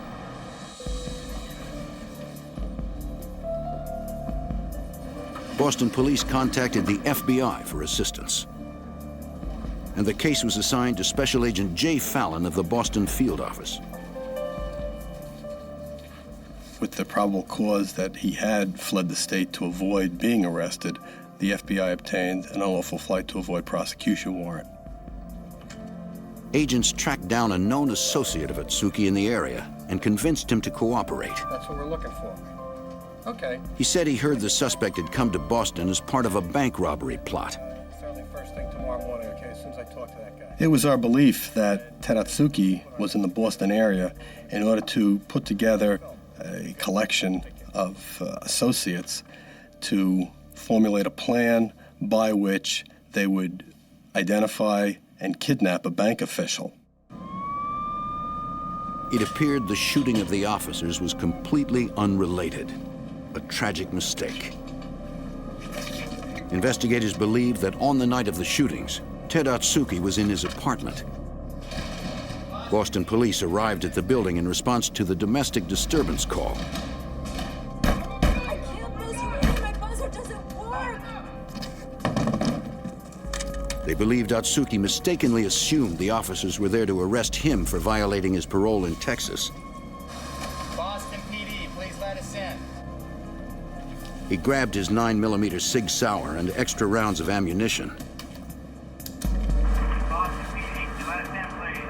When police buzzed asking for entry, Atsuki was ready to go. Police believed he jumped from a hallway window to the air conditioning unit below.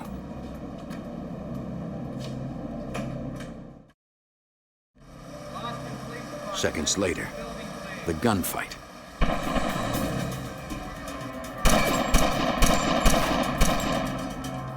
Ted Atsuki was willing to do anything to escape.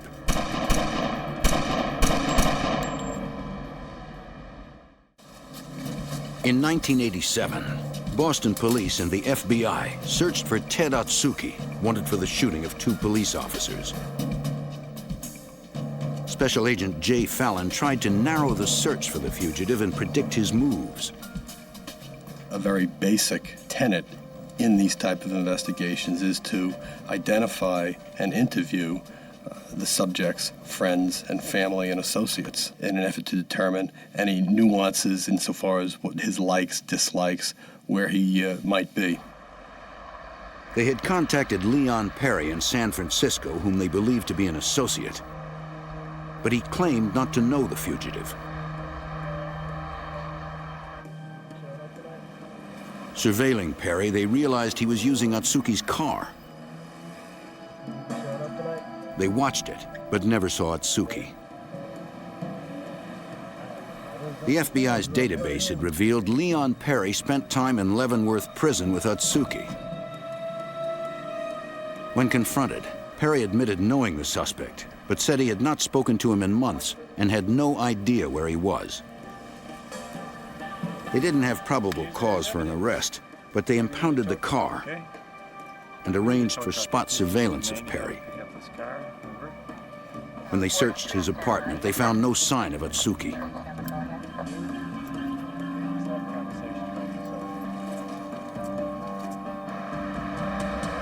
In Boston, the case took a tragic turn.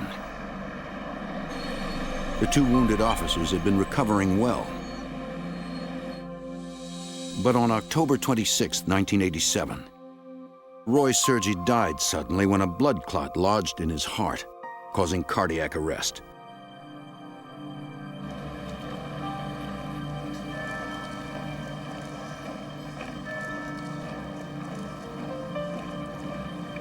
Detail! Bring the sand!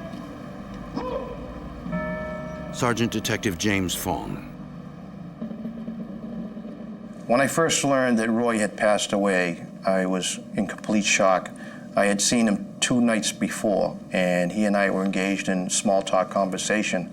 I remember Roy saying to me, I'll be seeing you guys upstairs, that being in the detective's room, working alongside with us upon his recovery.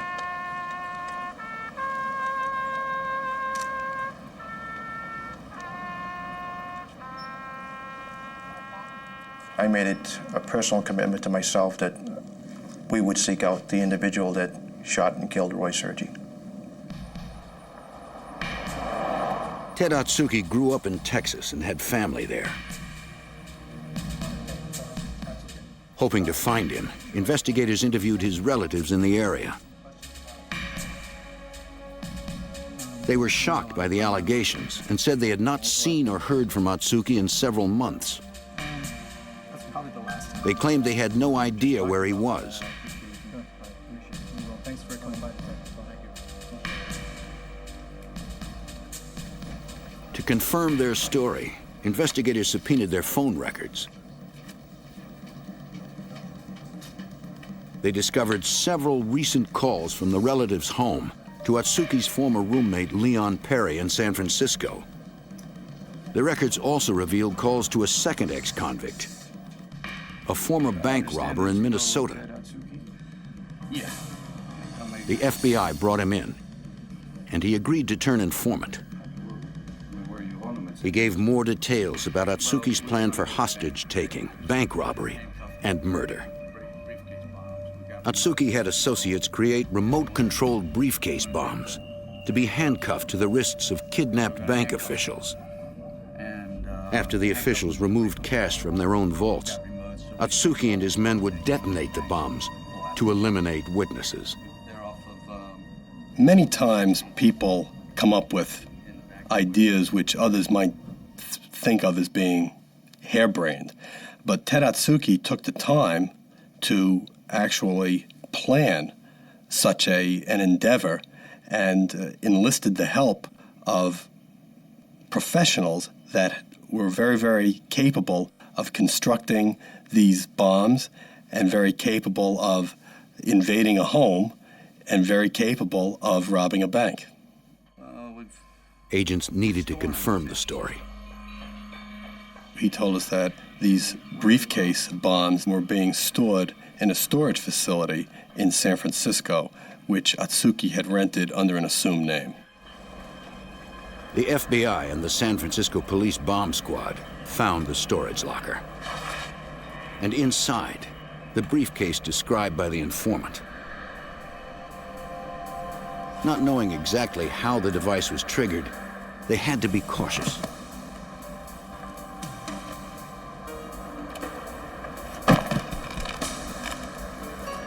The specialists placed the briefcase far from the storage building, then attached a small charge designed to open the case without detonating any bomb inside.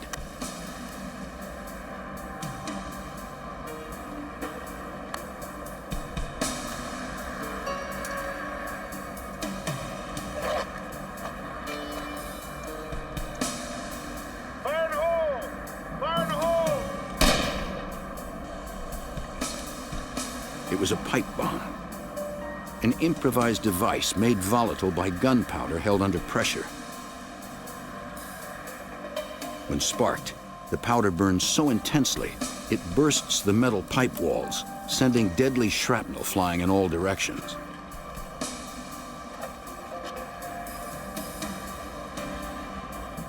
To render it safe, they needed to open the pipe, releasing the pressure on the gunpowder.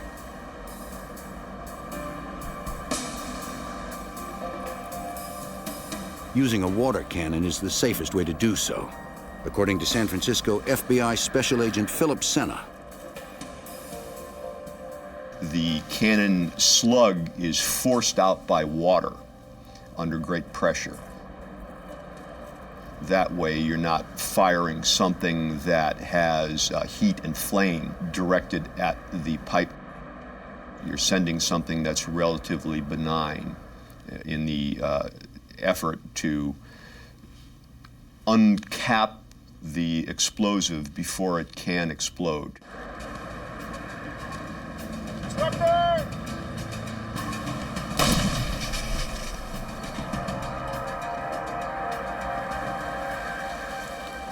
The device was very well constructed, quite sophisticated. It was designed to be placed and then detonated from a distance. I was told that the device was capable of killing somebody and having a relatively small blast radius, maybe 10, 15 feet, but being pretty devastating within that radius. They later found and rendered safe a second bomb. The evidence was collected for processing at the forensics lab. Special Agent Fallon wanted to know if Atsuki's former San Francisco roommate, Leon Perry, knew about the bombs. After the bombs were recovered, we re-interviewed Perry. Perry stated that he had no idea as to the existence of these bombs and certainly would have notified us if he did. We then sent the bombs and the materials to the lab, and we determined, the lab determined that, in fact, Perry's fingerprints were on the boxing materials that the bombs were in. Based on the fact that we truly didn't think that Perry was cooperating with us as completely as he could have and should have, we made the decision to revoke his parole and put him in jail. Investigators had long suspected that Perry was actively involved with Atsuki. Now they had direct evidence. Unless he cooperated, Perry was facing a return to prison of up to 20 years. Special Agent Senna hoped to get him to talk. We had enough evidence of his association with Atsuki and parole violation evidence that we had the ability to put a little pressure on him. He was comfortable in prison, so going back wasn't the worst possible thing that could have happened to him. We spent the first day probably 15 hours talking. And this went on for approximately a week, sometimes 10, 12, 14 hours. There were headache days.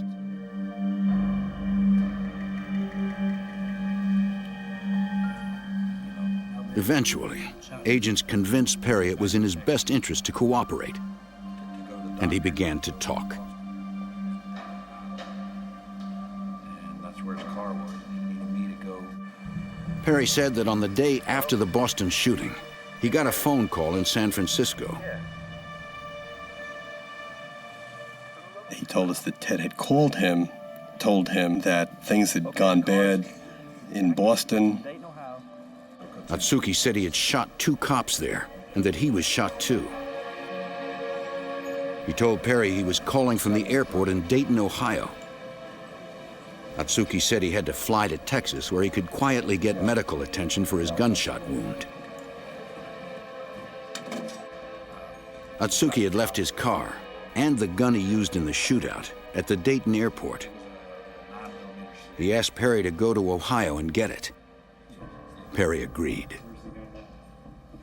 Atsuki sent the keys to the automobile and the long-term parking ticket, overnight mail. He was to go to Dayton, recover the car, take the murder weapon, and destroy it. Drive the car back to San Francisco, unload the rest of the stuff from the car, and hide it. Perry found the car as Atsuki described. Inside was the 9mm Sig Sauer. The murder weapon was a high-quality handgun. He was reluctant to destroy that high-quality handgun. So he decided that he would take the handgun and give it to his father. He drove to his parents' house in Missouri and left the gun there. We contacted the father. I spoke with him. I assured him that his son was doing the right thing. I asked him if he still had the handgun, and he said that he had. Missouri agents retrieved the Sig Sauer. Ballistics testing confirmed it was the weapon that fired the fatal bullets. Fingerprints were found to be on a bullet within the weapon that matched Azuki. So now we not only had the weapon that ballistics showed had killed the police officer, but we also had Azuki's fingerprints on one of the bullets in the weapon. With physical evidence implicating Atsuki in the murder of Roy Sergi and in the building of deadly bombs, the FBI placed Ted Atsuki on their 10 most wanted fugitives list. But the dangerous fugitive had been on the run for 4 months. By now, he could be anywhere.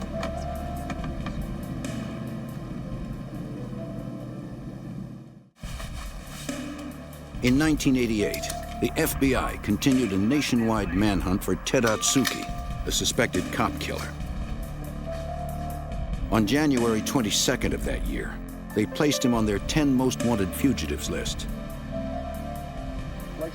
To further the publicity of the case, the FBI asked a nationally televised crime show to profile Atsuki.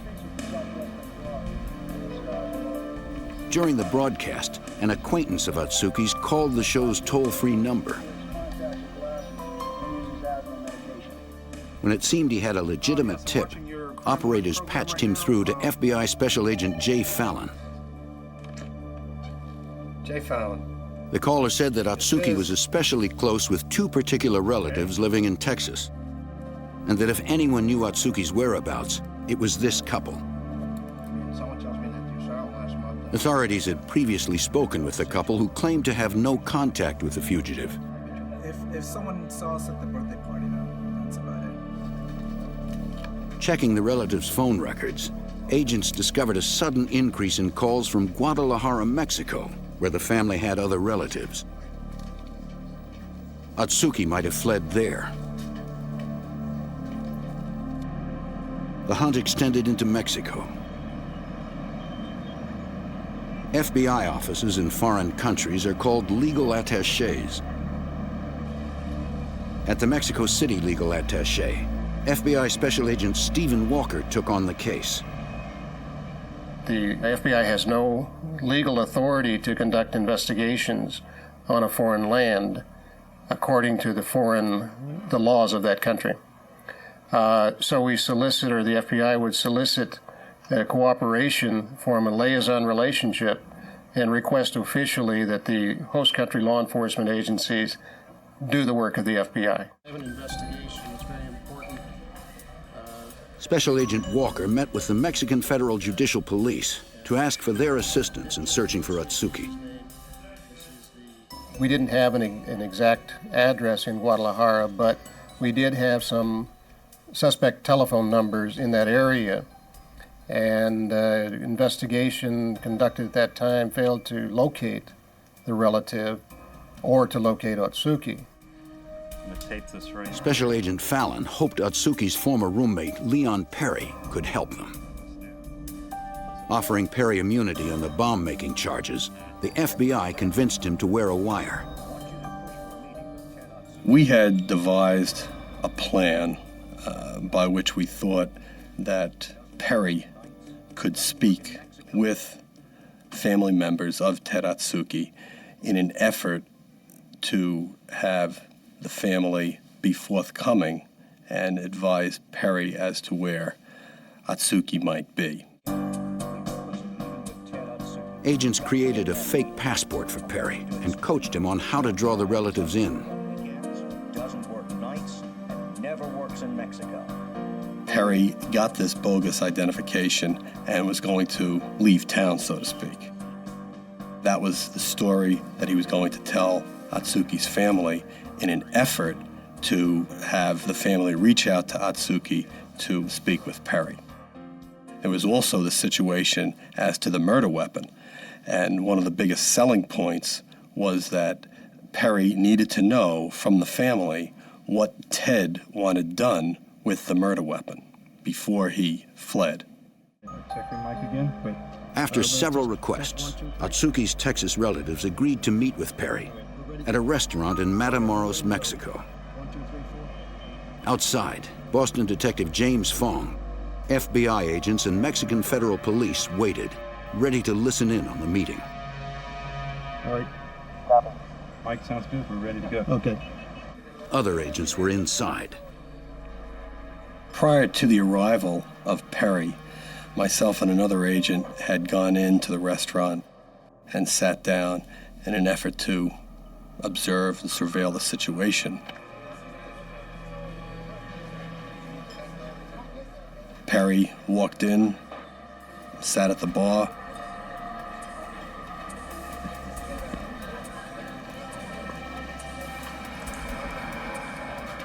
He didn't have to wait long before Atsuki's relatives walked in. We're going inside. Right here.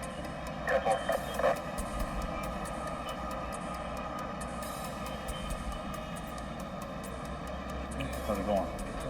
Agents could hear them talking, but Atsuki was never mentioned. After a few minutes, Atsuki's male relatives said they needed to leave.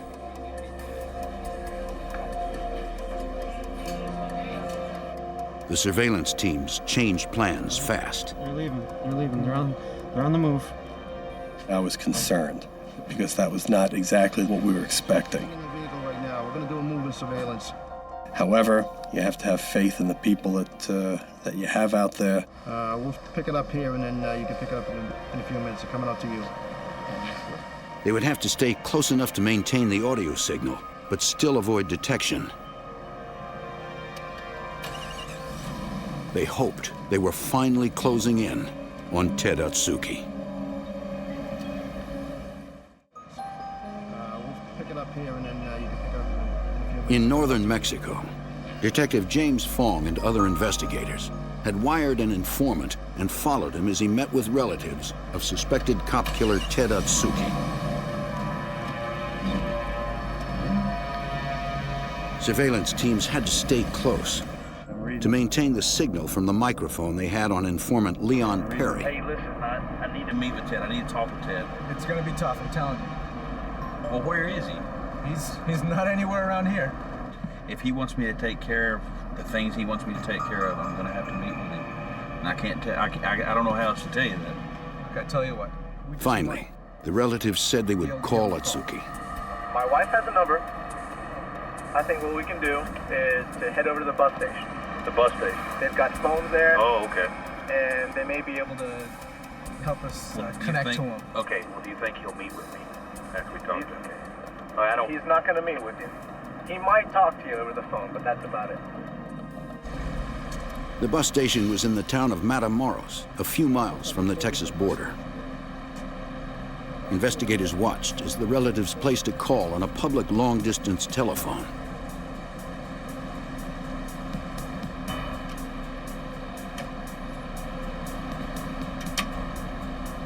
Undercover agents kept a closer eye on them. The relatives spoke briefly, then gave the phone to Perry. What's up? It was Atsuki. Where are you? He told Perry to destroy the 9mm Sig Sauer. He said he'd been robbing banks in Mexico, but he wouldn't say exactly where. All right, see you. Still, the phone call was the best lead yet for Special Agent Philip Senna. The Mexican federal authorities were able to get the phone number that was accessed from the clerks that run the bus station. The Federal Judicial Police were able to determine the location of that number in Guadalajara. Working as a liaison with the Mexican Federal Police in Guadalajara was FBI Special Agent Stephen Walker. We had the telephone number that was called. We knew it was Atsuki that was called. It was listed to a residence in Guadalajara, which turned out to be an apartment in the city. So it was just a matter then of going to Guadalajara, enlisting the services of the federal police to go to the apartment. Teams of officers staked out the building, but there was no sign of Atsuki. We were so close, but we didn't have him yet. So in some ways, it was more difficult than not knowing where he was, because now that we knew where he was, we wanted him desperately, and we didn't know if we were going to be able to accomplish that.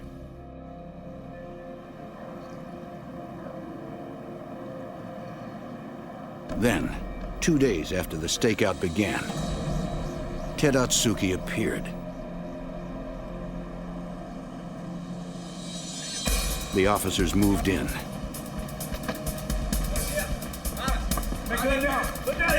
Atsuki drew a gun, but didn't get a shot off this time.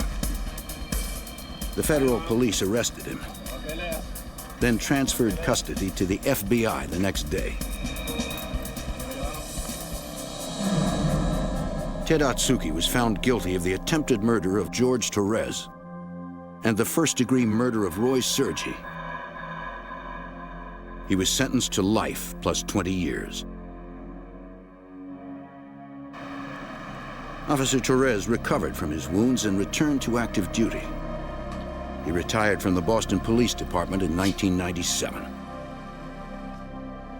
Roy Sergi, promoted to detective after the shooting, left behind a wife and 3 children and scores of friends on the Boston police force. The community room at the D14 police station is dedicated to his memory.